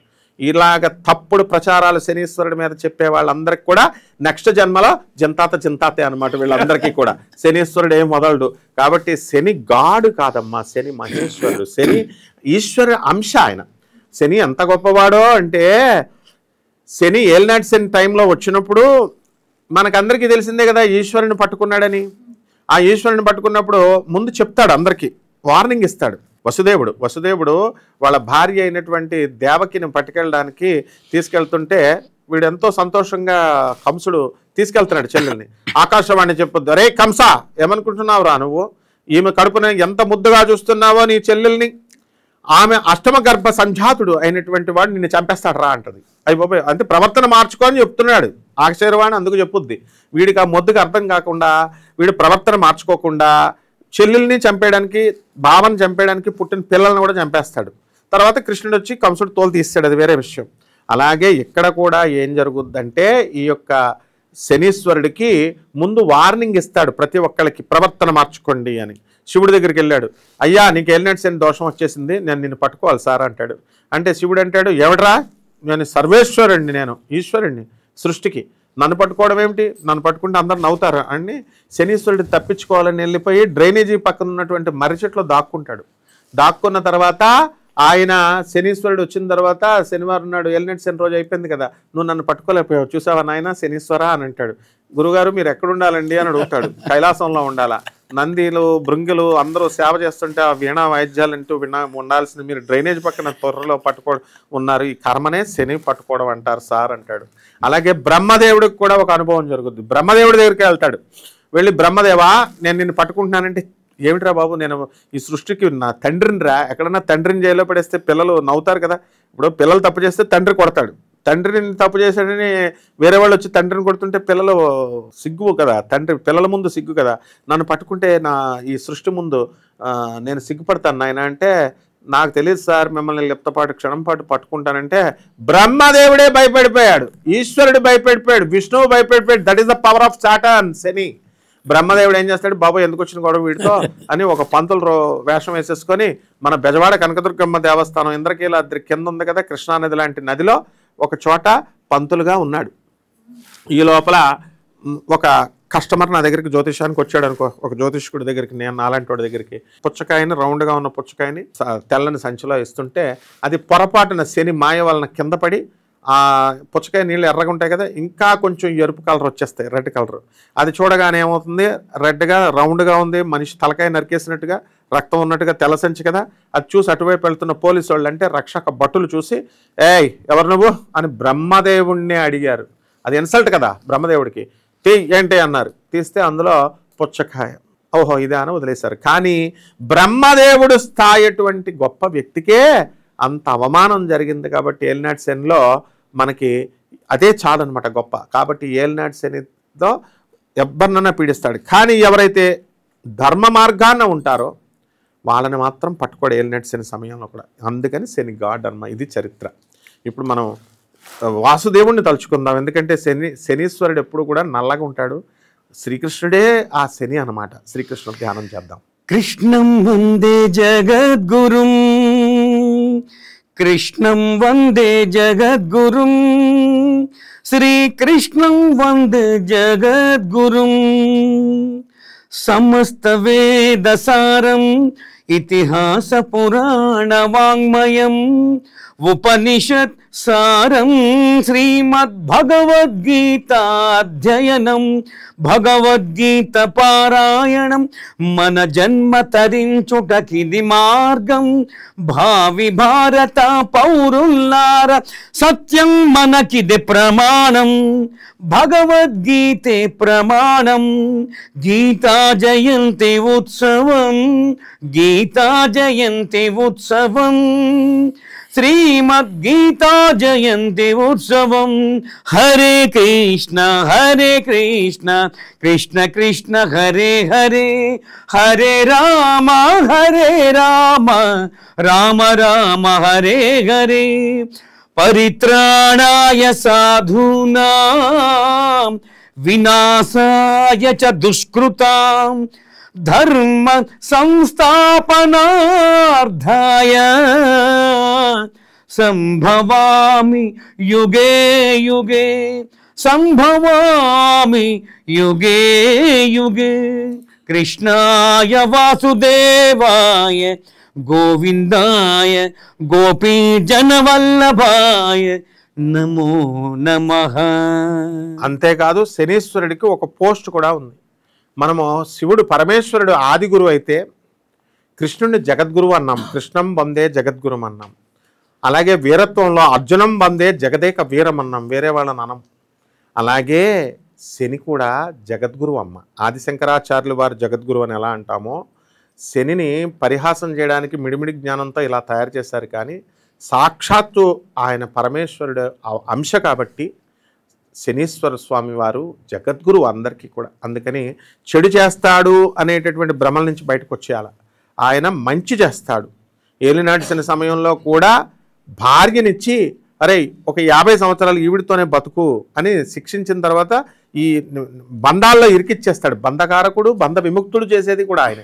అలాగే ఈ పిల్లలతో పాటు 50 సంవత్సరాలు ఉండు, ఈ ఇల్లు ఒకటి ఇచ్చేస్తాడు, ఎన్ని అప్పులున్నా ఇల్లు ఒకటి ఇచ్చేసి ఈ ఇంట్లో ఒక 50 సంవత్సరాలు బతుకొని అలా బంధాలు పెట్టేసి ఇలా పెట్టేస్తాడు. లేకపోతే వైరాగ్యవంతుడు హిమాలయ పర్వతాలు వెళ్ళి మహావతార్ బాబాజీని ఎక్కడ కలుస్తాడో అని చెప్పేసి మనకి ఇలా ఇరికిచ్చేస్తాడు. ఇదమ్మా శనీశ్వరుడు గొప్ప మహానుభావుడు, జగద్గురువు ఆయన.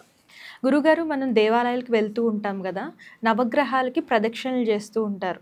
సో ప్రదక్షిణలు చేసిన తర్వాత కాళ్ళు కడుక్కొని దేవాలయంలోకి అడుగు పెడతారు లోపలికి దర్శనం చేసుకోవడానికి. అసలు ఈ నవగ్రహాల చుట్టూ ప్రదక్షిణలు చేసిన తర్వాత కంపల్సరీ కాళ్ళు కడుక్కోవాలా గురువుగారు? దాని గురించి మా గురువుగారు అయినటువంటి గరికపాటి నరసింహారావు గారు ఎన్నోసార్లు చెప్పారు చక్కగా.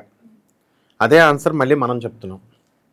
మరి మామూలు వాళ్ళు అయితే పంతులు గారులకి కొంచెం హర్ట్ అయ్యి వాళ్ళు ఈ చెప్పేటటువంటి ఆన్సర్ వాళ్ళకి కాంట్రడిక్షన్గా ఉంది కాబట్టి మీకేం అర్హత ఉంది, మీరు బ్రాహ్మణులు కాదు కదా అని కొంతమందిని అడగొచ్చు. గరికపాటి నరసింహారావు గారు స్వచ్ఛమైన బ్రాహ్మడు, నేను స్వచ్ఛమైన బ్రాహ్మణుడిని. కాబట్టి సామర్లకోట గణపతి శాస్త్రి గారు మా మామయ్య గారు. కాబట్టి ఇక్కడ మేము ఇచ్చేటటువంటి ఆన్సర్ గరికపాటి నరసింహారావు గారు చెప్పినా నేను చెప్పినా ఈ ఆన్సరు మొత్తం బ్రాహ్మణ వర్గానికి అంతటికీ కూడా ఆదర్శప్రాయం అవుతుంది. ఎలా అంటే ఇప్పుడు ఎందుకు కడుక్కుంటామో ఈ యొక్క నవగ్రహాల ప్రదక్షిణలు చేసినప్పుడు ఎందుకు ఆయిల్ అంటుకుంటుంది. ప్రతి ఒక్కళ్ళు పోసినప్పుడు దాని మీద నూనె పోసినప్పుడు నువ్వుల నూనె పోసినప్పుడు అదంతా కిందకి జారి కాళ్ళకు అంటుకుంటుంది. మనము ఉపదేవాలయం అని చోట ఉంటుంది మెయిన్. ఇప్పుడు ఒక శివాలయం ఉందనుకో, శివాలయంలో ఒక మూల ఇది ఉపదేవాలయం, చిన్న ఆలయం ఇది. ఏది నవగ్రహాలయం. దాంట్లో నూనె పోసేస్తే అది మొత్తం కాళ్ళకు అంటుకుంటుంది. మళ్ళీ ఇక్కడి నుంచి మనం డైరెక్ట్ కాళ్ళు కడుక్కోకుండా శివాలయం ప్రధాన దేవాలయంకి వెళితే జారి పడిపోతాం, అదంతా నువ్వులైపోద్ది. ఆ దేవాలయంలో మిగతా వాళ్ళు కూడా మనం స్కేటింగ్, మిగతా వాళ్ళు స్కేటింగ్, అందరూ కూడా జారి పడిపోతారని చెప్పి అందుకోసం కడుక్కుంటారు. ఈ విషయం తెలియనటువంటి మిడిమిడి జ్ఞానము, అరకొర జ్ఞానం కలిగినటువంటి కొంతమంది పంతుళ్ళు, వృత్తిలో ఉన్నటువంటి వాళ్ళు, లేకపోతే వాళ్ళలో కూడా జ్ఞానులు ఉన్నారు, వాళ్ళు అలా చెప్పరు. మిడిమిడి జ్ఞానం ఉన్న వాళ్ళే ఏదైనా కామెంట్లు చేస్తూ ఉంటారు. వాళ్ళకి తెలియక ఈ నెగిటివ్ ఎనర్జీ వచ్చేస్తుంది. శనీశ్వరుడికి చుట్టూ తిరిగితే నవగ్రహాలు ప్రదక్షిణాలు చేస్తే ఆ నెగిటివ్ ఎనర్జీ మీ ఇంటికి క్యారీ ఫార్వర్డ్ చేసేస్తారంటే. నాకు ఒక శిష్యురాలు ఉంది, ఎండి చదివింది, ఎందుకు తెలియలేదు. నెగిటివ్ ఎనర్జీ గురుగారు, నెగిటివ్ ఎనర్జీ ఇంటికి పట్టుకుపోతారని అంటుంటే, చదువుకున్న వాళ్ళే ఇలా అంటుంటే, డాక్టర్ తనే అలా అంటుంటే మామూలు వాళ్ళు అనరమ్మా. కాబట్టి ప్రధాన కారణం అది ఏంటంటే కాళ్ళు ఎందుకు కడుక్కుంటామంటే జారిపోతుంది. మనము తిరుగుతున్నప్పుడు మళ్ళీ ఉపదేవాలయం నుంచి ప్రధాన దేవాలయానికి వెళ్తే అన్న ఉద్దేశంతో మాత్రమే కడుగుతారు తప్ప శనీశ్వరుడికి మనం దోషాలను పోగొట్టుకోవడం కోసం శనీశ్వరుడికి నువ్వుల నూనె ఆఫర్ చేసి అది ఏదో దోషమని శనీశ్వరుడిని ముట్టుకోకపోవడము, లేకపోతే ఆ నెగిటివ్ ఎనర్జీ పోవాలి అనేటటువంటి దీంతో కాదు. అసలు నెగిటివ్ ఎనర్జీ అనే పదం పదే వీళ్ళందరూ వాడుతున్నారు. నేను ఐఐటి మెడ్రాస్లో పిహెచ్డి ఫిజిక్స్లో డాక్టరేట్ చేసినటువంటి వాడిని, ఇంకా ఎన్నో మెడికల్ క్వాలిఫికేషన్స్ ఉన్నటువంటి వాడిని. అక్కడ మేము చదివినప్పుడు మా మాస్టర్లు ఎవరు పాజిటివ్ ఎనర్జీ నెగిటివ్ ఎనర్జీ అని చెప్పలా. ఈ సైన్స్తో సంబంధం లేని వాళ్ళు ఈ పదాలు వాడుతున్నారు. మనకి ఫిజిక్స్లో ఏముంటాయి? పొటెన్షియల్ ఎనర్జీ, కైనెటిక్ ఎనర్జీ, క్షితిజ శక్తి, గతిజ శక్తి, thermal energy, hydro electricity, hydro energy, ఇలాంటివి ఉంటాయి. వీళ్ళు కొత్తగా తయారు చేసి రాడ్లు తీసేస్తాము, 60,000 80,000 రాడ్లు. నెగిటివ్ ఎనర్జీ ఉందా, రాడ్లు పెట్టేస్తాం, నెగిటివ్ ఎనర్జీ లాగేస్తుంది అని చెప్పి, యంత్రాలు అని చెప్పి డబ్బులు పోగొట్టుకుంటే చదువుకున్న వాళ్ళే వేయించుకుంటున్నారు, మనకెందుకు? కాబట్టి శనీశ్వరుడికి ఏ సంబంధము లేదు. అండ్ ఇలా ఎవరైతే ప్రచారాలు చేస్తారో వాళ్ళందరి తోళ్ళు మాత్రం నెక్స్ట్ జన్మలో శనీశ్వరుడు ఈ జన్మలోనే తోలు తీసేస్తాడు, అందులో డౌటే లేదు. శనీశ్వరుడు చాలా కఠినాత్మకుడు కూడా. ఎందుకంటే సప్తమ స్థానంలోకి వచ్చినప్పుడు కళత్ర పుత్ర శత్రుత్వ కారణాయ నమః అన్నాడు. ఆయన 7వ స్థానంలోకి రాగానే ఒక జాతకుని యొక్క భార్యతో గొడవలు పెట్టేస్తాడు, పిల్లలు ఎదిరిచ్చేస్తారు, పిల్లలతో గొడవలు పెట్టేస్తాడు. ఆఫ్టర్ ఆల్ ఇలాంటి వాచాలత్వం ఉంది కదా అని 2వ ఇంట్లోకి శనీశ్వరుడు వచ్చాడు అనుకోండి, వాచాలత్వం ఉంది కదా, నోరిచ్చాడు కదా అని పిచ్చి పిచ్చిగా కనుక శనీశ్వరుడి మీద చెప్పినా, పిచ్చి పిచ్చి మూఢనమ్మకాలు పెంచినా, ఇలాంటి వాళ్ళందరినీ కూడా నోరు లేకుండా పడగొట్టేస్తాడు శనీశ్వరుడు. ఎంతమందికి పెరాలసిస్ రాలేదమ్మా? శని వల్లే పెరాలసిస్ వస్తుంది. కాబట్టి బోన్ డెఫిషియన్సీ మరి ఇలాగ చేసేస్తాడు. కాబట్టి శని అంటే ఏంటంటే రెవల్యూషనరీ ప్లానెట్. మూఢనమ్మకాల బాటలో ఎవరినైతే నడుపుతున్నటువంటి పండితులు ఉంటారో అటువంటి వాళ్ళ తోళ్ళు కూడా తీసేస్తాడు. అందుకనే చూడు ఇలాంటి చెత్తంతా చెప్పేటటువంటి పంతుళ్ళకి అందరికీ సగం మంది పెళ్ళాలు వదిలేశారు, సగం మందికి విడాకులు తీసుకున్నారు, పెళ్ళాలు తన్నేస్తారు మిగతా వాళ్ళని. వీళ్ళు బయటకు వచ్చే బిల్డప్లు ఇస్తారు శనీశ్వరుడి మీద. అక్కడ పెళ్ళ ముందు చూపించలేదు, ఇక్కడికి వచ్చి మైకుల ముందు బిల్డప్గా చెప్తారనమాట. సో శనీశ్వరుడు అనేటటువంటి దేవుడు రిఫర్మేటివ్ ప్లానెట్ అదమ్మా. శనీశ్వరుడు సాక్షాత్తు మనకి పరమేశ్వరుడు, శ్రీ మహావిష్ణువు అమ్మ.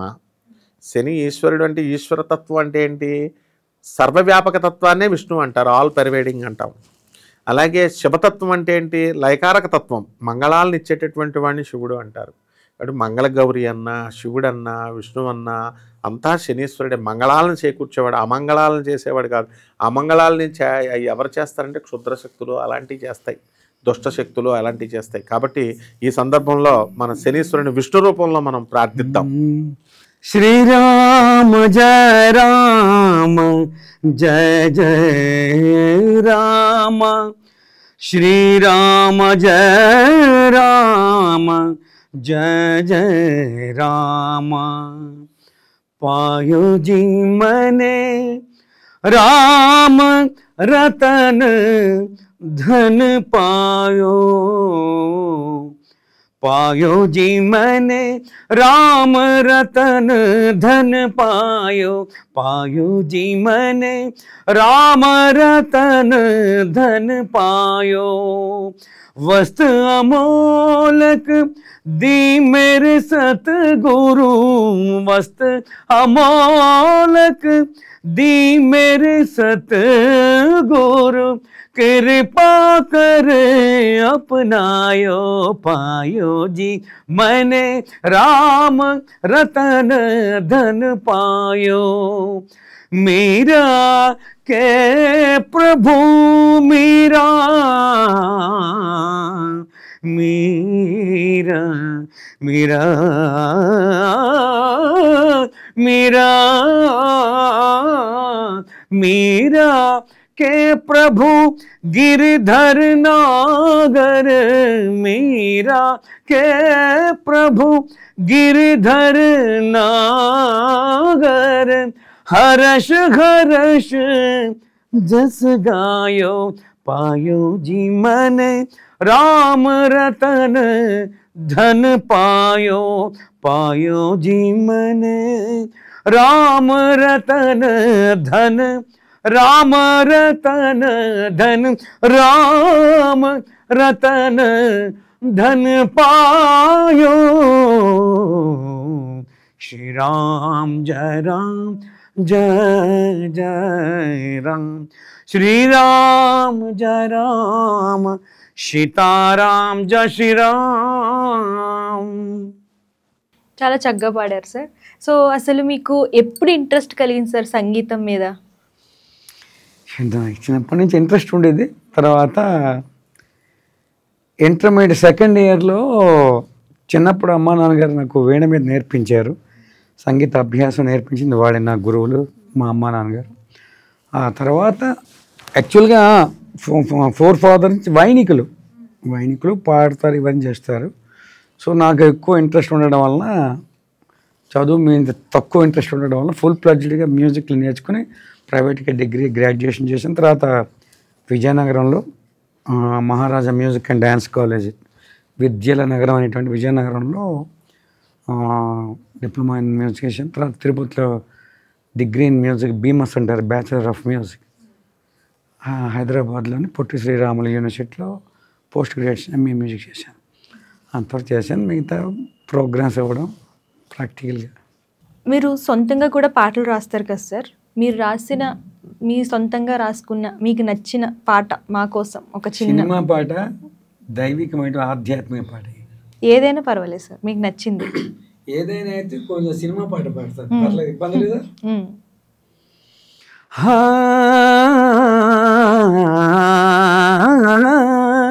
కళ్ళల్లో కళ్ళెట్టి కని కట్టి చేస్తా పిల్ల, ఓ నా పిల్ల, నీ కాటుక కళ్ళల్లో నేనుండిపోనా జానా, ఓ నెర జానా. కళ్ళల్లో కళ్ళెట్టి కని కట్టి చేస్తా పిల్ల, ఓ నా పిల్ల, నీ కాటుక కళ్ళల్లో నేనుండిపోనా జానా, ఓ నెర జానా. కాలికి గజ్జలు గల్ గల్ అంటుంటే గుండె ఆగిందే పిల్ల, నా గుండెల్లో గుడి కట్టి దాచేసుకుంటానే భామా, బంగారు బొమ్మ బొమ్మ బుట్ట బొమ్మ. కళ్ళల్లో కళ్ళెట్టి కని కట్టి చేస్తా పిల్ల, ఓ నా పిల్ల, నీ కాటుక కళ్ళల్లో నేనుండిపోనా జానా, ఓ నేర జానా. సార్ ఇందాక రాగానే పెన్ను పేపర్ అడిగారు, నన్ను చూసే కదా పాట రాశారు? ఏమో మరి నువ్వే ఇన్స్పిరేషన్ అన్నమాట. ఎందుకంటే యాంకర్స్లో బుట్ట బొమ్మలాగా డ్రెస్అప్ అవ్వడం నేను చూడలేదు. నాకు చూడడానికి మరి ఏదో ఒక బుట్ట బొమ్మ దాని తగ్గట్టుగా వర్ణించి రాయాలి కదా, అందుకు కరెక్టే, ఇన్స్పిరేషన్ నువ్వే.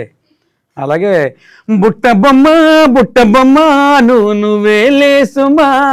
నీ పేరేంటి? సంతోషి, అది నువ్వే, ముమ్మాటికి నువ్వే బుట్ట బొమ్మ. ఓకే గురుగారు, ఇప్పుడు దీపావళి అవ్వగానే కార్తీక మాసం వస్తుంది. అసలు కార్తీక మాసంలో చేయవలసిన పనులేంటి, చేయకూడని పనులేంటి? కార్తీక మాసము చాలా పరమ పవిత్రమైనటువంటిది. అసలు మనము ఆశ్వేజ మాసంలో దేవి నవరాత్రులు చేస్తాం, శ్రావణ మాసంలో లక్ష్మీ పూజలు చేస్తాం, మార్గశీర్ష మాసంలో విష్ణుమూర్తికి చేస్తాం, ఏ డిపార్ట్మెంట్స్ ఆ డిపార్ట్మెంట్స్. కానీ కార్తీక మాసంలో శివుడికి కేశవుడికి ఇద్దరికి కలిపి చేస్తాం.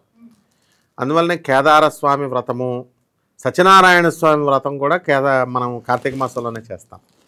అసలు మిగతా లక్ష్మీదేవి మాసం, దేవి నవరాత్రుల్లో లేనటువంటి హడావిడి కార్తీక మాసంలో ఉంటుంది. ప్రతి ఒక్కళ్ళు నదుల్లో బుడుకుమని స్నానం చేయడం, చెంబుతో నీళ్ళు తీసుకొచ్చేయడం, పోసేయడం, అంటే ఓం నమః శివాయ సింపుల్ పూజలు అనమాట ఇవన్నీ.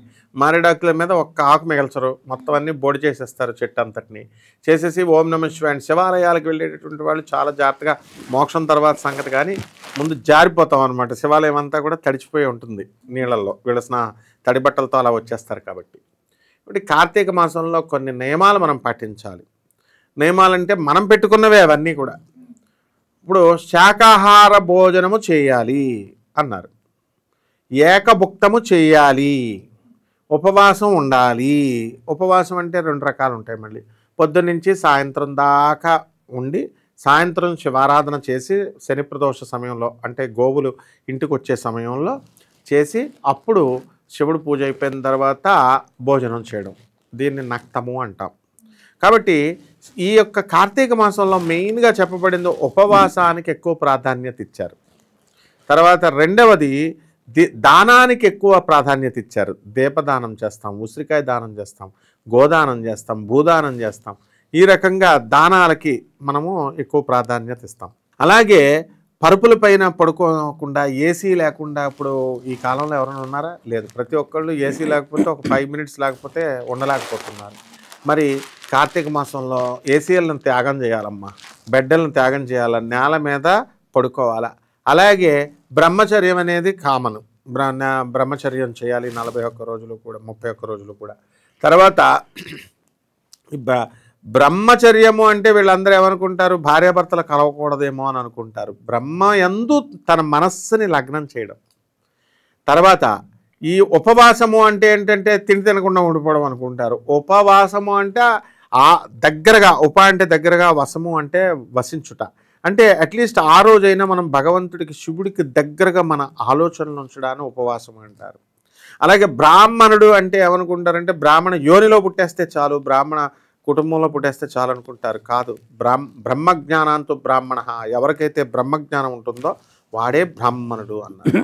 అలాగే ద్విజుడు అన్నారు బ్రాహ్మణుడిని. 2 సార్లు ద్వి అంటే 2 సార్లు, జ అంటే జన్మించుట, అప్పుడు మాత్రమే జన్మ. అంటే కేవలం బ్రాహ్మణ కుటుంబంలో పుట్టినంత మాత్రాన అతను బ్రాహ్మణ అయిపోడు. మళ్ళీ ఉపనయనం గాయత్రి మంత్రాన్ని చేసిన తర్వాత మనము అప్పుడు అతన్ని బ్రాహ్మణగా మనం ఉపాసన, అనుష్ఠానం ఇవన్నీ చేయాలి. ఈ అనుష్ఠానాలన్నీ కార్తీక మాసంలో చేయాలి. కాబట్టి చేయకూడనివి ఏమిటంటే కార్తీక మాసంలో కూడా మందుబాబులు ఉంటారు, మందుని త్యాగం చేయలేక తాగేస్తూ ఉంటారు. అది అలా తాగేస్తే పంచమహాపాతకాల్లో ఒకటనమాట ఈ కార్తీక మాసంలో తాగితే. కాబట్టి మందును త్యాగం చేయాలి.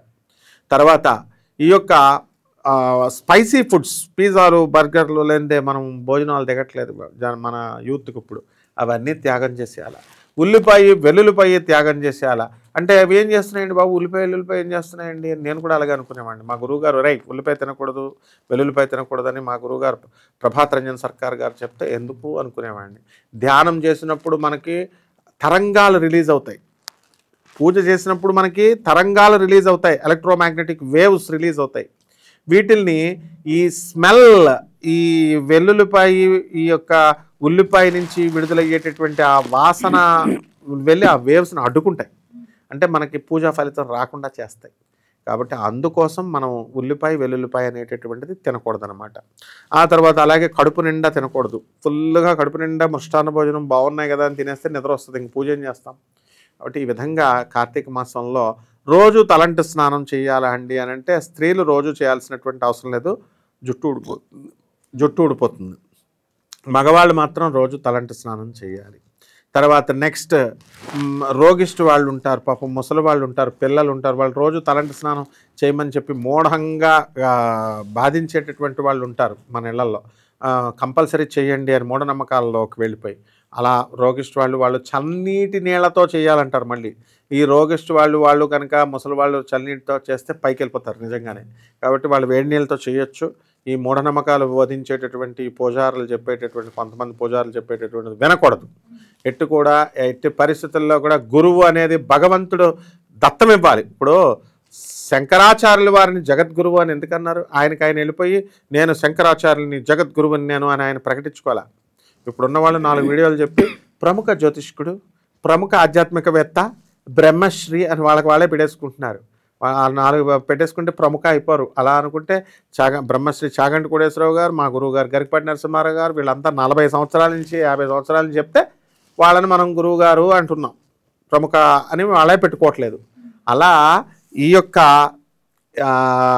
కార్తీక మాసంలో మనము ఏం చేయాలండి అని అంటే మనము గురువు దయాదత్తం అవ్వాలి. అంటే భగవంతుడు ఇవ్వాలి. జగద్గురువు అయినటువంటి ఆదిశంకరాచార్యుల వారు ఆయన జగద్గురువు పెట్టుకోవాలా. ఆయన అప్పుడు కాపాలిక మతము, కౌలాచారము, వామాచారము, బౌద్ధ మతము, ఇలా రకరకాల మతాలన్నీ కూడా విజృంభిస్తున్న తరుణంలో జగద్గురువు సాక్షాత్తు పరమేశ్వరుడే ఆదిశంకరుడిగా వచ్చి ఆయన ఏం చేశాడంటే వీళ్ళందరినీ డిక్టేట్ చేయలేదు, you do like this, you do like that అని డిక్టేట్షిప్ చేయలే. ఆ మత పెద్దలందరినీ కూర్చోపెట్టి వాళ్ళలో ఉన్నటువంటి వాదాలు చేసి వాళ్ళల్లో ఉన్నటువంటి లోపాలను ఎత్తి చూపించి వాళ్ళ చేతే సెలెక్ట్ చేయబడి అయ్యా జగద్గురువు గారు మీరు రండి అని సర్వజ్ఞపీఠాన్ని అధిష్టానం చేశారు. అప్పుడు కూడా సరస్వతీదేవి వచ్చి ఆ సర్వజ్ఞపీఠాన్ని, కాశ్మీర్లో ఉన్నటువంటి శృంగేరిలో ఉన్నటువంటి ఆ సర్వజ్ఞ పీఠాన్ని, కాశ్మీర్ పీఠాన్ని ఆమె టెస్ట్ చేసి అన్ని డౌట్స్ క్లారిఫై చేసిన తర్వాత అప్పుడు వెళ్ళరా అంటే పాపం ఒక్కరోజు ఎక్కుతాడంతే ఆయన శంకరాచార్యులు వారు. అంటే మనకి అర్థం ఏమిటి? గురుత్వం అనేటటువంటిది భగవంతుడు ఇవ్వాలి. గురు బ్రహ్మ, గురు విష్ణు, గురుర్దేవో మహేశ్వర, గురురేవ పరమబ్రహ్మ, తస్మై శ్రీ గురవే నమః. గురువు సాక్షాత్తు బ్రహ్మ విష్ణు మహేశ్వర స్వరూపుడు. కాబట్టి అది ఎవరు పడితే వాళ్ళు గురువులు అని చెప్పేసుకున్నంత మాత్రాన అయిపోరు. అందువలన ఒక రామకృష్ణ పరమహంస, ఒక స్వామి వివేకానంద, ఒక ఆదిశంకర్లు, ఒక రామానుజాచార్యులు వారు, ఒక రమణ మహర్షి, ఇలా ఒక ప్రభాత్ రంజన్ సర్కార్, ఒక పరమహంస యోగానందుల వారు, ఒక మహావతార్ బాబాజీ వీళ్ళను గురువులు అనాలి, ఎవరిని పడితే వాళ్ళు అనకూడదు. వీళ్ళు ఎప్పుడు ఇలాంటివి చెప్పాల. కాబట్టి కార్తీక మాసంలో జగద్గురు ఆదిశంకరాచార్యుల వారి గురుస్మరణ చేసుకుంటూ మారేడాకులతో ఏమీ ఆర్భాటాలు అవసరం లేదమ్మా. ఆర్భాటాలు ఎక్కువైపోయినాయి ఇప్పుడు ఈ మధ్యకాలంలో. ఏదో సరదా అంటే పర్వాలేదు, వాట్సాప్ ఫోటోలు తీసుకున్నారు, పంపుకుంటున్నారు, ఏదో ఇన్స్టాగ్రామ్లో పెట్టుకుంటున్నారని. అదే పనిగా దేవుడు పూజ చేసేటప్పుడు కూడా కాన్సన్ట్రేషన్ చేయాలి కదా, దేవుడి మీద అభిషేకం చేయాలి కదా. అభిషేకానికి కూడా వీళ్ళు ఏం చేశారు, ఇదివరకు మనం శివుడికి అభిషేకం దేంతో చేసేవాళ్ళం అమ్మ? నీళ్ళతో చేసేవాళ్ళం. శుద్ధోదక జలంతో అభిషేకం చేసేవాళ్ళం. నెక్స్ట్ కొంచెం మన పాతకాలం పూజారులు కొంచెం పెంచి పంచామృతాలు అన్నారు, తప్పు లేదు. పంచామృతాలు ఏంటి? పాలు, పెరుగు, నెయ్యి, పంచదార, తేనె. ఇంతవరకు ఆగితే బండి. ఇప్పుడు ఆధునిక పూజారులు వచ్చి కమలా పల్పుల రసంతో చేస్తే నీకు డబ్బు వస్తుంది, నిమ్మకాయ రసంతో చేస్తే ఇది వస్తుంది, పుచ్చకాయ రసంతో చేస్తే నీకు పెళ్ళాం వస్తుంది. వీడిస్తాడు పెళ్ళాన్ని, చదువు సంజలు లేకుండా, ఆస్తులు లేకపోతే ఈ పూజారి వేస్తాడు వీడు. అలాగే ఈ అన్నంతో చేస్తే ఇది వస్తుంది. కోరికలు చూపిస్తారు. శివుడికి మనము అభిషేకం చేసినప్పుడు ఈ ఫలితాలు ఇస్తాడు, ఆ ఫలితాలు ఇస్తాడని ఏ శివపురాణంలో కూడా చెప్పబడలేదు. ఫలశ్రుతి లేనే లేదు అసలు. వీళ్ళు ఆశ పెడుతున్నారు, ప్రలోభ పెడుతున్నారు. వీళ్ళందరినీ తీసుకెళ్ళి జైల్లో పడేయాలి, పంతులందరినీ.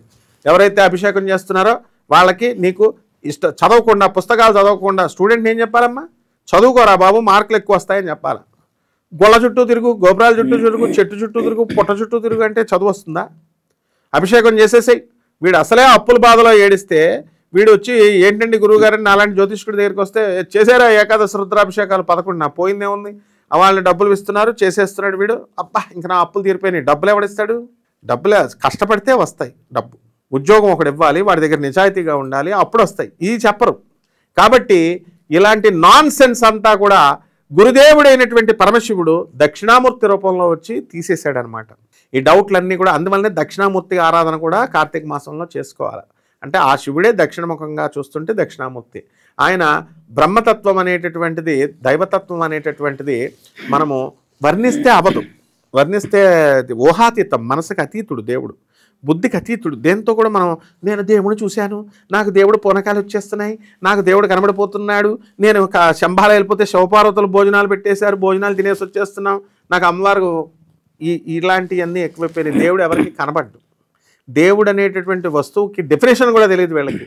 Omni cent, omnipotent, omnipresent, all pervading, all powerful, అత్యంత శక్తివంతుడు, సర్వవ్యాపకుడు అని శాస్త్రాలు చెబుతుంటే వీళ్ళు దేవుడు నాకు కనబడ్డాడు, దేవుడు నాకు ఇస్తాడు, అయ్యిస్తాడు అని ప్రలోభ పెట్టేటటువంటి అభిషేకాలు చేయకూడదు.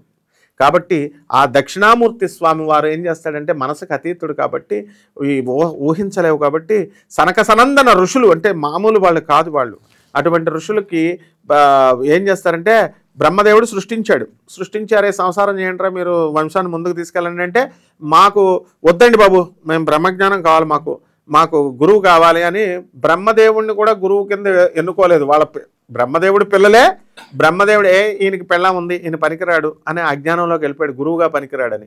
నెక్స్ట్ మళ్ళీ విష్ణువు దగ్గరికి వెళ్తారు, విష్ణుమూర్తికి కూడా పెళ్ళం పిల్లలు ఉన్నారు, ఈయన కూడా గురువుగా పనికిరాడని. శివుడి దగ్గరికి వెళ్తారు, శివుడి దగ్గరికి కూడా ఈయనేం చెప్తాడు, ఈయనకి పెళ్ళం ఉంటే అని చెప్పేసి వచ్చేస్తుంటే శివుడు వీళ్ళ అజ్ఞానాన్ని చూసి నవ్వుకొని అప్పుడు వీళ్ళు వెళ్ళేటటువంటి దారిలో దక్షిణముఖంగా ఒక మర్రి చెట్టు కింద కూర్చొని ఆ దివ్య తేజస్సుతో ఉంటే ఈ సనకసనందులు రిటర్న్ వస్తూ ఈయన చూసి ఈయన ఎవరో మహాపురుషుడు ఉన్నాడు, దివ్య తేజస్సు ఉందని కూర్చుండి ఆయన వాళ్ళకు వచ్చినటువంటి డౌట్లన్నీ మౌన ముద్రలతో శివుడు దక్షిణామూర్తుల వారు తీర్చేస్తారు.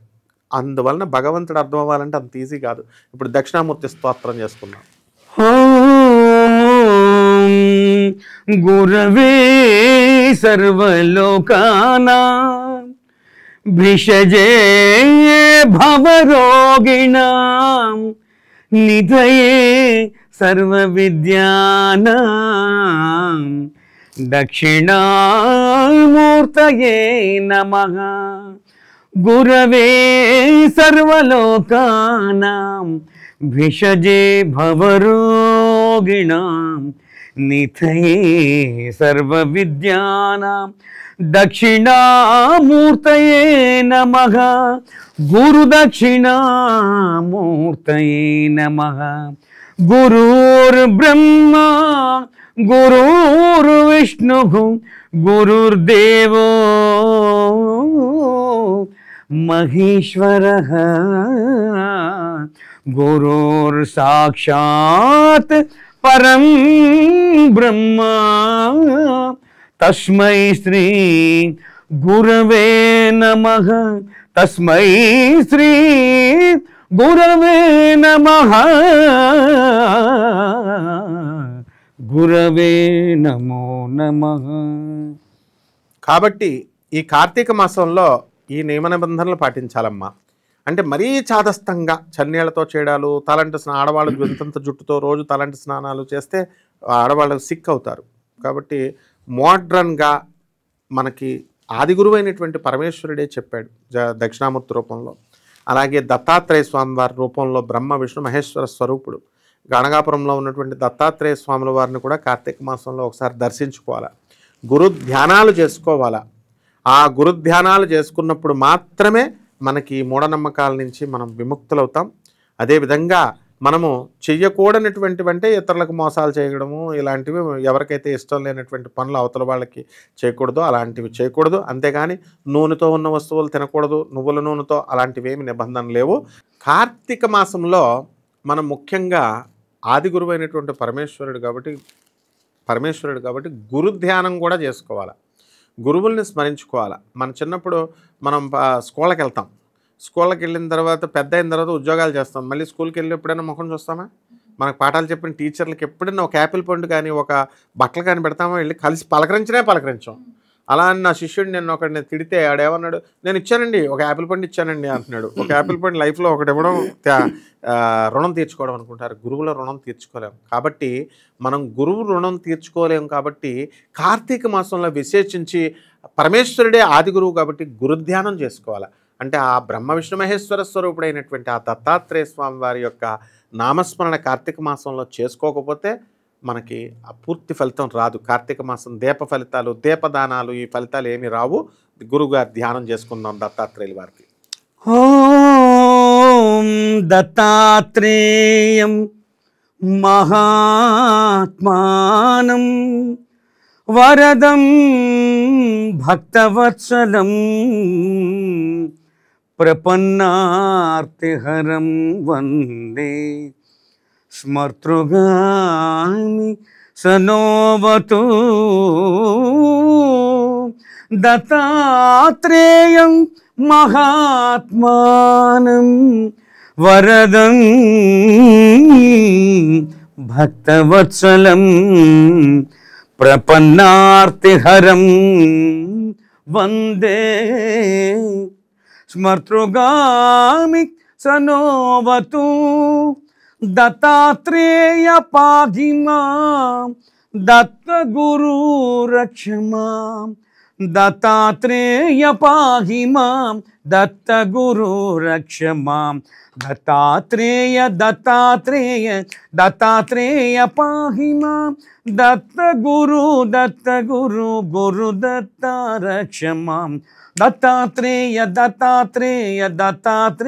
పాహి మాం దత్తగురు గురు దత్త రక్ష మాం దత్తాత్రేయ పాహి మాం దత్తగురు రక్ష మాం గురు దత్త పాహి మాం దత్తగురు రక్ష మాం దత్తాత్రేయ పాహి మాం గురు దత్త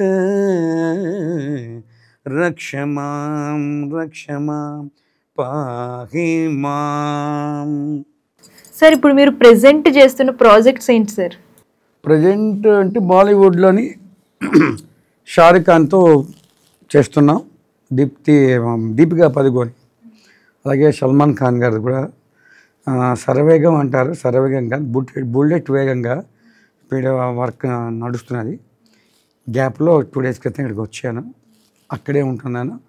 ఆ ప్రాజెక్ట్స్ అయిన తర్వాత అవన్నీ పేర్లు అని చెప్పకూడదు, అది అనౌన్స్ చేయకూడదు. Without their concern, without their permission I'm not suppose to announce anything officially. వాళ్ళంతా అఫీషియల్గా ప్రెస్ మీట్ పెట్టి అయిన తర్వాత then I will come and inform each and everything. Okay sir, ఏ లాంగ్వేజెస్లో పాటలు పాడతారు మీరు? తెలుగు, ఒడియా, తమిళ్, హిందీ, కన్నడ. ఇంగ్లీష్ లేదు. ఒరియాలోని మిగతా భాషలు అదే కన్నడ సాంగ్స్ పాడతా. కన్నడ అంటే ఇదేంటి మన గోపాల కృష్ణన పాప వినాశన ಎಪ್ಪರೆಯಿಲ್ದಲಿ ಕರೆಯ ಬಂದವರು ಯಾರೇ ರಂಗನ ಯಾರೇ ಕೃಷ್ಣನ ಯಾರೇ ರಂಗನ ಕರೆಯ ಬಂದವರು ಯಾರೇ ರಂಗನ ಯಾರೇ కృష్ణన. పురంధరదాస్ది కన్నడ రాగ మాల్కోన్స్లో. సో సార్ మీరు ఇన్ని లాంగ్వేజెస్ నేర్చుకున్నారా లేదంటే ఓన్లీ పాటల కోసమే, అంటే ఓన్లీ పాటలు? జనరల్గా అక్కడ పుట్టి పెరగడం ఉంది ఒరిస్సా, తెలుగు అని ఒరిస్సా కాబట్టి ఒరిస్సాలో చదువుకున్న ఒరియా రాయడం చదవడం మాట్లాడవచ్చు. తర్వాత తమిళనాడులో కొన్ని తమిళ్ మాట్లాడదా. తర్వాత మలయాళం మాట్లాడడం అది మ్యూజిక్ చేశాను, చాలా ఆల్బమ్స్ చేశాను. అందులో ఉన్ని కృష్ణన్, ఉన్ని మీనన్, బాలకృష్ణన్, జయచంద్రన్, సుశీల గారు మన తెలుగు పెద్ద పెద్ద జగాంటి సింగర్స్ అంతా పాడారు. నేను ఆల్రెడీ అంటే ఒక్కొక్క స్టేట్స్ వెళ్ళడం అని అలా వచ్చింది, అంటే కాంట్ బట్ అక్కడ నేర్చుకోవాల్సి వస్తుంది. సో ఒరిస్సా అంటే ఆల్రెడీ అక్కడే చదువుకున్నాం కూడా వచ్చు. అలాగే కన్నడ పెద్దగా రాదు కానీ సాంగ్స్ చాలా బాగా పాడతా, చాలా ఐటమ్. అంటే పురంధరదాస్ స్వామి ఇప్పుడు పాడింది కన్నడ భాషే. కన్నడ వాళ్ళు కూడా సన్మానం చేశారు బెంగళూరు. నేను కన్నడ అనుకున్నాను కానీ నాకు కన్నడ రాదు సార్, రెండే ఊట మాడిబేక నమస్కార ఏదో పేరు వస్తుంది, 2-3 పదాల కన్నా ఎక్కువ రావు నాకు. But songs I can sing all the different ట్యూన్స్లో ఉన్న కంపోజిషన్స్ పాడతాను. ఒరియా మచ్చిగా ఒక ఒరియా పాడతా జగన్నాథ స్వామి అంటే లార్డ్ కృష్ణ. జోగా కాళీ యారే మహాబాహు జయ మహాబాహు జయ జగన్నాథ జయ జోగా కాళియా జయ. జగన్నాథ స్వామి నీకు జయమగుగాక. జొగా కాళియా అంటే జొగా కాళియా అని ఒరియాలు పిలుస్తారు. జగత్తోరు నాథ జగబంధు జయ అంటే జగత్కి నాథుడైన వాటి జగబంధువు నువ్వే, నీకు అంటే జయమడ. జగన్నాథ జయ జగా కాళియా జయ జగతోరు నాథ జగబంధు జయ. చొక్కాకి జయ, చొక్కాకి అంటే గుండ్రని కన్నులు గలవాడా అంటే అసంపూర్తిగా ఉండిపోతుంది జగన్నాథ స్వామిది, ఆ స్టోరీ తెలిసి ఉంటుంది. చొక్కాకి జయ మహాబాహు జయ జయ దేవ హరే గీత గోవింద జయ. జయదేవుడు విరించినటువంటి పద్మావతి జయదేవుల సహితంగా విరించినటువంటి గీత గోవిందం అది ఒరిస్సాలో చాలా అష్టపదులుగా ఉంటాయి.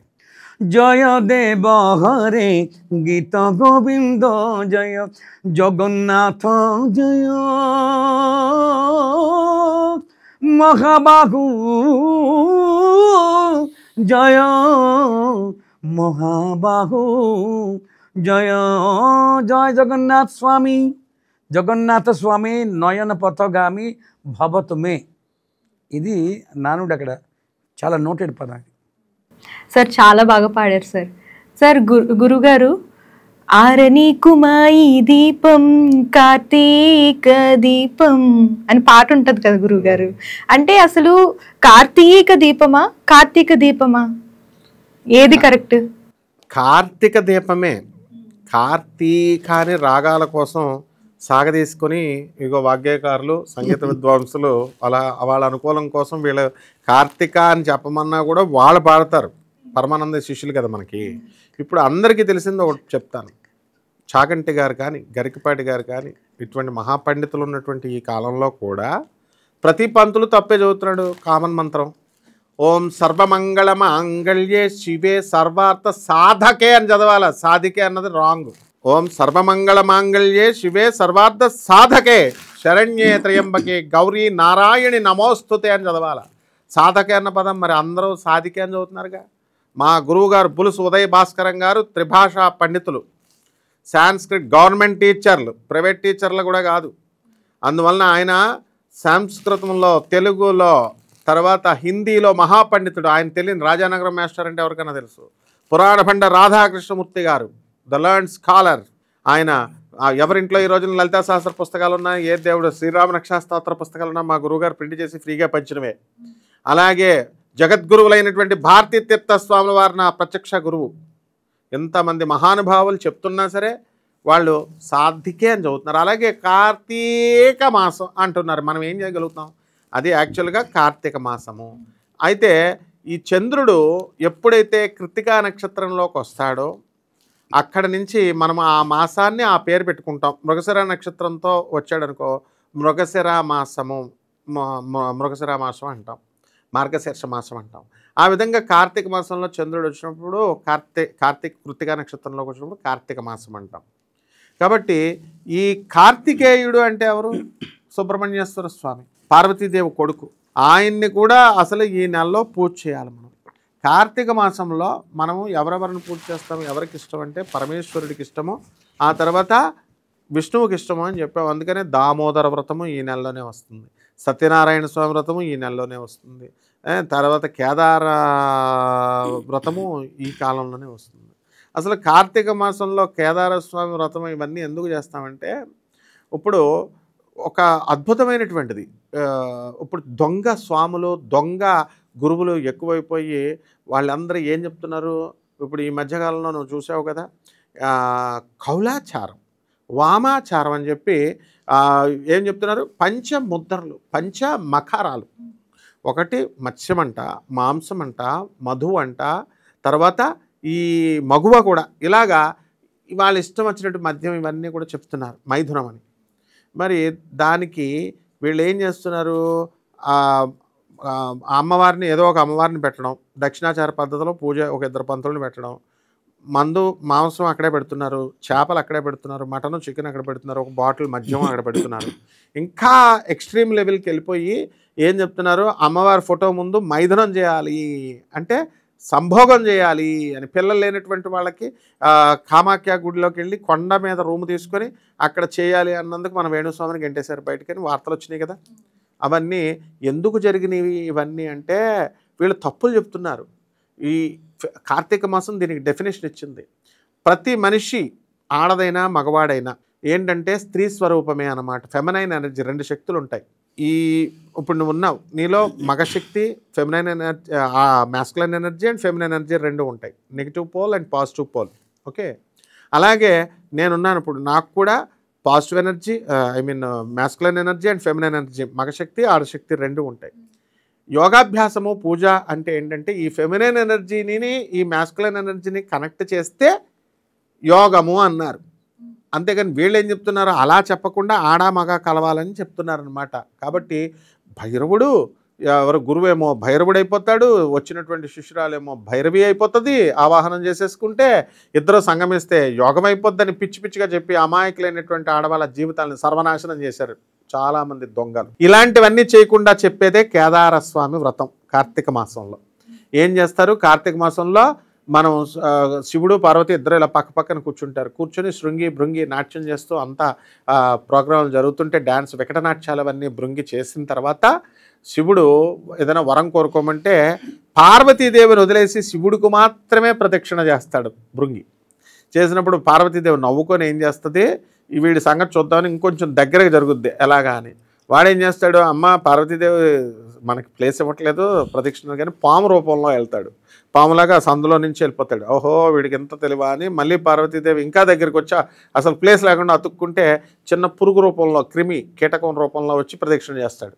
అప్పుడు పార్వతీదేవి ఆశ్చర్యపోద్ది, శివుడిని అడుగుద్ది, ఏమిటి వీడు యూజ్లెస్ ఫెలో, తండ్రిని నన్ను వదిలేసి నీకే చేస్తున్నాడంటే. అప్పుడు పరమేశ్వరుడు ఏమంటాడు? ఆ వ్రత కథలో అర్థం అది. ఆ పరమేశ్వరుడు ఏం చెప్తాడంటే, వాడు సన్యాసమ్మ, వాళ్ళకి ఈ భౌతిక సుఖాల అవసరం లేదు, డబ్బు అవసరం లేదు, కార్లు అవసరం లేదు, బిల్డింగ్ అవసరం లేదు, స్త్రీ సంభోగం అవసరం లేదు. వాడికి కావాల్సింది ఏమిటి? మోక్షం. అది విరాగినైనటువంటి నేను, నన్ను చేస్తే చాలు, నేను ఇస్తాను అని మోక్షం కావాలి. కాబట్టి నీతో అవసరం లేదు కాబట్టి నీకు చేయడం లేదంటే ప్రెస్టేజ్ కింద తీసుకుంటుంది పార్వతీదేవి. వెంటనే ఏం చేస్తుంది?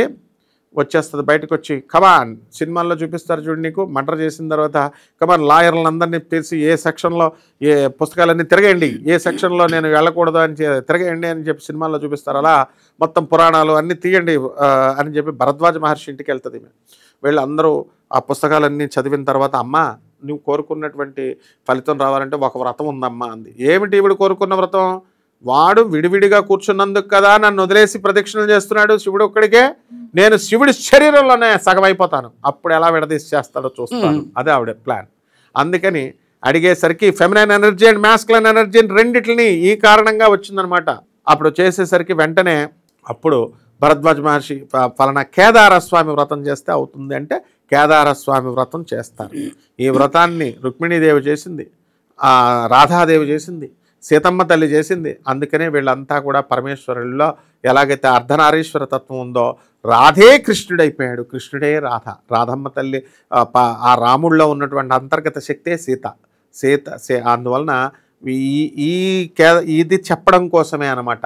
ఏ విధంగా అయితే మనం ఒక కరెంటు రావాలంటే పాజిటివ్ ఛార్జ్ అండ్ నెగిటివ్ ఛార్జ్ని కలిపితేనే మనకి వస్తుందో, ఆ విధంగా feminine energy and masculine energy రెండూ కలిస్తేనే మనకి యోగం సిద్ధిస్తుంది. అది ఈ కార్తీక మాసంలో సిద్ధిస్తుంది అని చెప్పడం కోసం దీన్ని చేశారు. వీళ్ళు ఇష్టం వచ్చినట్టు అవన్నీ ఏం చెప్పకుండా కార్తీక అని పొడగదీయడం ఒకడు, మందు పెట్టు, మటన్ పెట్టు, చికెన్ పెట్టు అంటాడు ఒకడు, రాముడు దేవుడు కాదు కృష్ణుడు దేవుడు కాదంటాడు ఒకడు, రాముడేమో సొసైడ్ చేసుకున్నాడు అంటాడు ఒకడు, తర్వాత మనలాంటి మనుషులే అంటారు వీళ్ళు. అసలు శివుడు అంటే తత్వం, రాముడు అంటే మనిషి కాదు తత్వం, కార్తికేయుడు అంటే తత్వం, మెటాఫిజిక్స్. ఆ తత్వాన్ని అర్థం చేసుకోవాలా. కృష్ణుడు ఏదో వీళ్ళ ఫ్రెండ్ లాగా, కృష్ణుడు వీళ్ళు చూసినట్టు, కృష్ణుడు డైనింగ్ హాల్లోకి వెళ్ళి కృష్ణుడు చికెన్ తింటున్నట్టే, రాముడు చికెన్ తింటుంటే వీళ్ళు చూసినట్టు సొల్లు కబుర్లు చెప్తారు. అంటే మా గురువుగారులు చెప్పారంటే అది వేరు. చాగంటి కోటేశ్వరరావు గారు, గరికపాటి గారు వాళ్ళు ఏంటంటే మంచిగా జనాల్ని, పామర జనాల్ని ఎంకరేజ్ చేయడం కోసం, అరే నాయనా మీరు మనలాంటి మనుషులేరా, మనలాగే వాళ్ళు కూడా కష్టాలు పడ్డారు, భయపడకండమ్మా ముందుకెళ్ళండి అని చెప్పడం కోసం చెప్తారు.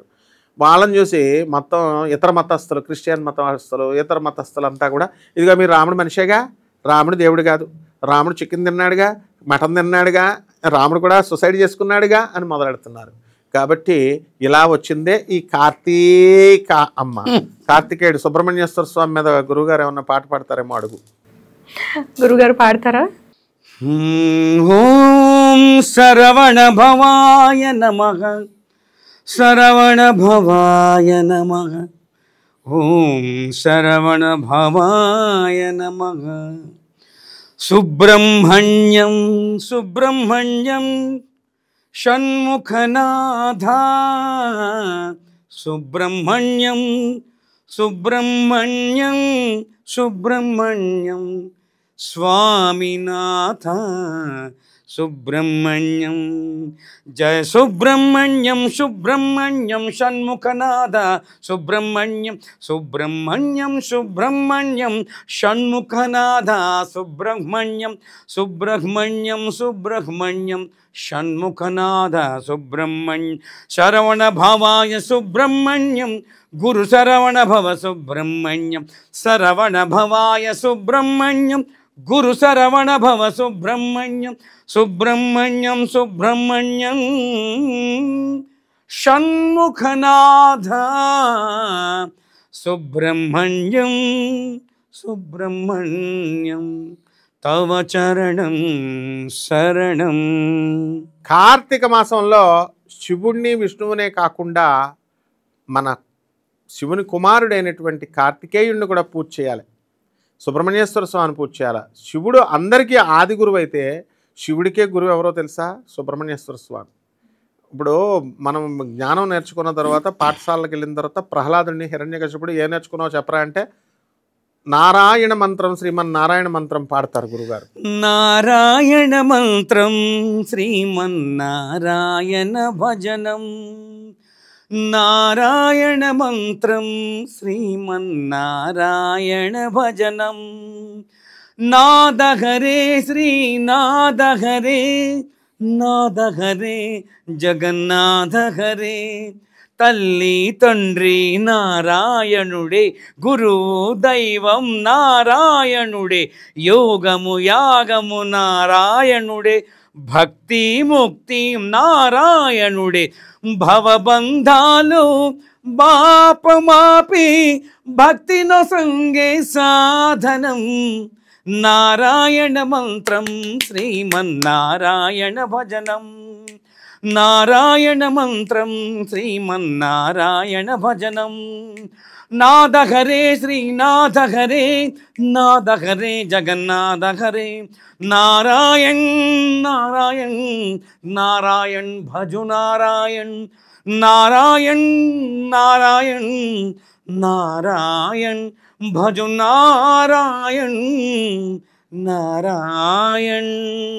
అలా ప్రహ్లాదుడికి శుక్రాచార్యుల పిల్లాళ్ళ దగ్గర విద్యాభ్యాసానికి పంపితే నారాయణ అనొద్దంటే ఆయన నారాయణుడే అంటాడు, ఓం నమ శివాయ అని అంటాడు అనుకొని హిరణ్యకశిపుడు అనుకున్నాడు. ఆ మూర్ఖుడికి తెలియదు. ప్రహ్లాదుడు ఏం చెప్తున్నాడు, తల్లి తండ్రి గురువు దైవం నారాయణుడే, సమస్తము నారాయణుడే, శివుడు వేరు నారాయణుడు వేరు కాదని చెప్తున్నాడు. వీడికి అర్థం అవ్వాలిగా. అలాగే కౌరవులకి పాండవులకి విద్యాభ్యాసం అయిన తర్వాత బల ప్రదర్శన, విద్యా ప్రదర్శన చెయ్యాలి. ఎడ్యుకేషన్ కన్వకేషన్ అంటారు దాన్ని. చదువుకున్న తర్వాత పరీక్షలు రాసిన తర్వాత మనకు యూనివర్సిటీలో డిగ్రీలు ప్రజెంట్ చేస్తారు కదా, వైస్ ఛాన్సలర్లు వీళ్ళు వచ్చి యూనివర్సిటీల్లో మేము ఇస్తూ ఉంటాం. సో అలా ఆ బల ప్రదర్శనలో పాండవులు కౌరవులు ప్రదర్శన ఇస్తారు. ఆ విధంగా నువ్వు ఏ నేర్చుకున్నావో చెప్పు నాయన, విద్యా ప్రదర్శన చెయ్యి అంటే శివుడే ఆశ్చర్యపోయే విధంగా సుబ్రహ్మణ్యేశ్వర స్వామి ఆన్సర్లు ఇస్తాడు. అప్పుడు నువ్వు నా గురువు రా నాయన అని చెప్పేసి సుబ్రహ్మణ్యేశ్వర స్వామిని అందుకు మనం కార్తీక మాసంలో కంపల్సరీ పూజ చేసుకోవాల్సినటువంటి అవసరం ఉందమ్మా. కాబట్టి అక్కడ అర్థం ఏమిటంటే నారాయణుడికి చేసిన, శివుడికి చేసిన, సుబ్రహ్మణ్యేశ్వర స్వామి వారికి చేసిన పరబ్రహ్మతత్వం అంతా ఒకటే. కాబట్టి అది సాక్షాత్తు ఆ పరమేశ్వరుడికే వెళుతుంది, ఆ కార్తికేయుడికే వెళుతుంది. కాబట్టి మనం ఈ తత్వం తెలుసుకోవాలి. ఇది తెలుసుకోకుండా దీపాలు పెడదాం, ఉసిరికాయలు దానాలు ఇద్దాం, తర్వాత రోజు పొద్దున్నే చన్నీళ్ళతో స్నానం చేసేద్దాం. ఇప్పుడు ఒకసారి నాకు ఒక అనుభవం జరిగింది. ఒక చిన్న పాప 3 సంవత్సరాల పాపను తీసుకొచ్చారు. ఇప్పుడు నువ్వు చూడు కావాల్సి ఎక్కడైనా తుంగభద్ర నదిలో స్నానం చేస్తుంటే ఆ పిల్లకి పాపం ముందు రోజు జ్వరం, 2 రోజుల నుంచి జ్వరం అయితే తెల్లవారుజామున పుష్కరాల సమయం కార్తీక మాసం వచ్చింది. ఆ టైంలో వీళ్ళు ఏం చేస్తున్నారు తెలుసా, చన్నీళ్ళలో స్నానం చేసేయాలా. పొద్దున్న 7 అయిన తర్వాత 8 అయిన తర్వాత వెళదామమ్మా అంటుంటే వింటలేదు. తెల్లారుజామున 4 గంటలకే చేసేయాలా, తెల్లారుజామున అని చెప్పి బ్రహ్మముహూర్తం, ఇదోటి బాగా తయారైంది బ్రహ్మముహూర్తం. అంటే ఇక్కడ సూర్యుడు మరీ 7, 8, 9 లేవకండ్రా అని చెప్తాం. బ్రహ్మముహూర్తం కొంచెం ఒక సూర్యోదయం కంటే కొంచెం ముందు లేచి కంఫర్టబుల్గా స్నానం చేయండి అని. వీళ్ళు ఏం చేస్తున్నారు, బ్రహ్మముహూర్తంలోనే పూజ చేసేయాలంటే 2ంటికి లేవాలా, 2:30కి మొత్తం అన్ని స్నానాలు గినాలు ముగించుకొని పూజ అంతా సూర్యోదయం అయ్యే లోపల చేసేస్తేనంట విశేషమైన ఫలితాలు వస్తాయి. కష్టపడకుండా బిల్డింగ్లు ఇస్తారు దేవుడు, కష్టపడకుండా లక్ష్మీదేవి సూట్ కేసుల్లో డబ్బులు ఇస్తుంది. చెప్పే వెధవలకి ఈ పంతులకే డబ్బులు లేక అడుక్కుంటున్నారు, దక్షిణలు ఎప్పుడు అని, ఎప్పుడు ఇస్తున్నామని. ఇది చెప్పొచ్చా మరి? ఇలాంటి నాన్ సెన్స్ అంతా. ఆ నాన్ సెన్స్ బోధించడం వల్ల ఆ ఒక పిచ్చామి ఏం చేసిందంటే ఆ చిన్న పిల్లని తెల్లారుజామున 4ంటికే 3ంటికే చేసేయాలని నీళ్ళల్లో ముంచేసింది. జ్వరం ఇంకా పెరిగిపోయింది. ఏదో ఆ పరమేశ్వరుడి కటాక్షం వల్ల ఆమెకి ఏం కాలేదనుకో. ఇలాంటి మూఢనమ్మకాలు చెప్పే ఏ పంతులైనా సరే, ఒక అధర్మణ వేద పండితుడిగా నేను వార్నింగ్ ఇస్తున్నాను. ఒక ప్రొఫెసర్గా నేను అష్టాదశ శక్తిపీఠాలకంత అధర్మణ వేద పండితుడిగా on duty government of India and different గవర్నమెంట్స్తో మా గురువుల దగ్గర నుంచి చిన్నప్పటి నుంచి మేము వెళ్ళి కళాపోషణ అమ్మవారి దేవస్థానాల్లోని 12 జ్యోతిర్లింగాల్లోనే చేసి వచ్చినటువంటి వాళ్ళం. మా గురువులు గరికపాటి నరసింహారావు గారు, మరి భారతీ తీర్థ స్వాముల వారు, ప్రభాత్ రంజన్ సర్కార్, ఇటువంటి మహనీయులందరూ ఉండగా మూఢనమ్మకాలు పెంచడానికి ఎంత ధైర్యం, ఎంత ఖండకావరం వీళ్ళందరికీ. కాబట్టి ఇక నుంచి ఎప్పుడూ కూడా ప్రాక్టికల్గా ఉండడమే కార్తీక మాసం అమ్మ. తప్పులు దిద్దుకోవాలి. కార్తీక అది మానేసి కార్తీక అనండి. సాధికే అండం మానేసి సాధకే అనండి. దక్షిణలు వేస్తాం.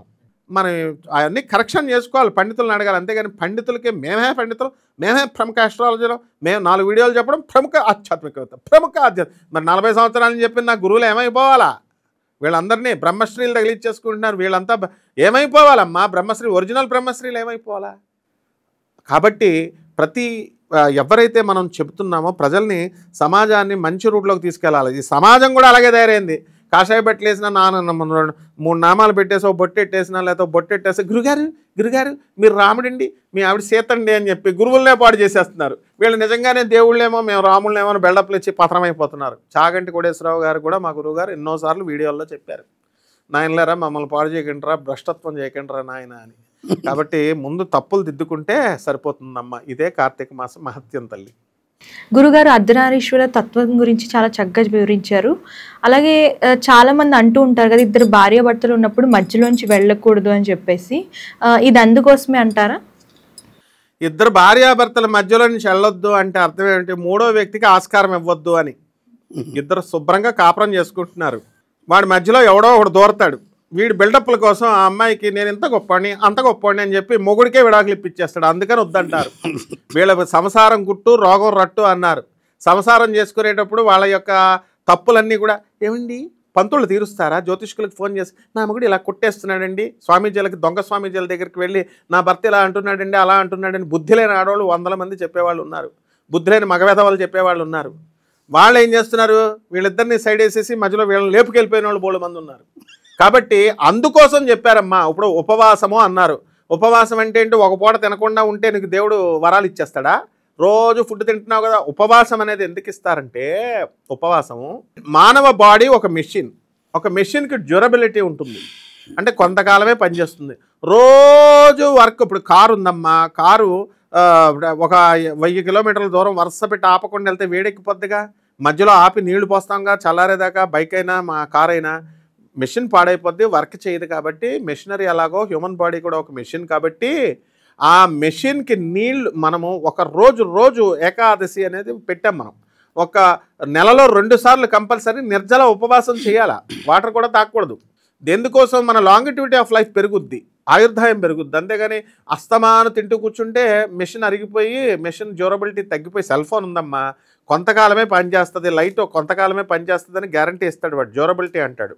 ఆ లైఫ్ స్పాన్ కంటే ఎక్కువ వాడేస్తే అయిపోయింది, ఇంకా ఫోన్ పక్కన పడేయడు. ఈ హ్యూమన్ బాడీ కూడా పక్కన పడేయాలి.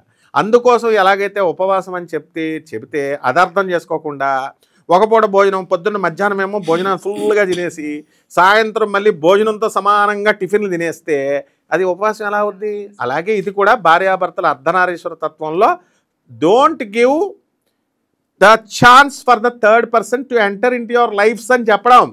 అంతేగాని ప్రదక్షిణాలు చేసేయడం. సొంత కొడుకులు దూరి ఏదో చిన్న పిల్లలు తిరిగితే అయ్యో దూరిపోయావు నువ్వు, అయ్యో మా భార్యాభర్తల మధ్య ఇద్దరిలో దూరిపోయావు అని చెప్పి పిల్లల్ని కూడా దండించే వెధవలు ఉన్నారు. ఆ చెప్పే పంతులుగాళ్ళు అలాగే తయారయ్యారు. కాబట్టి ఇది అందులో ఉన్నటువంటి అంతరార్థం. అంటే ఇద్దరు అన్యోన్యంగా ఉండండి. 2 bodies with 1 soul. Soul mate అంటాం. భార్యాభర్తలు అంటే ఏంటి? సోల్ మేట్, ఒకే ఆత్మ, 2 శరీరాలు. అందుకనే చూడు, నువ్వు పెళ్లి చేసుకునేటప్పుడు 100 సంబంధాలు చూస్తావు.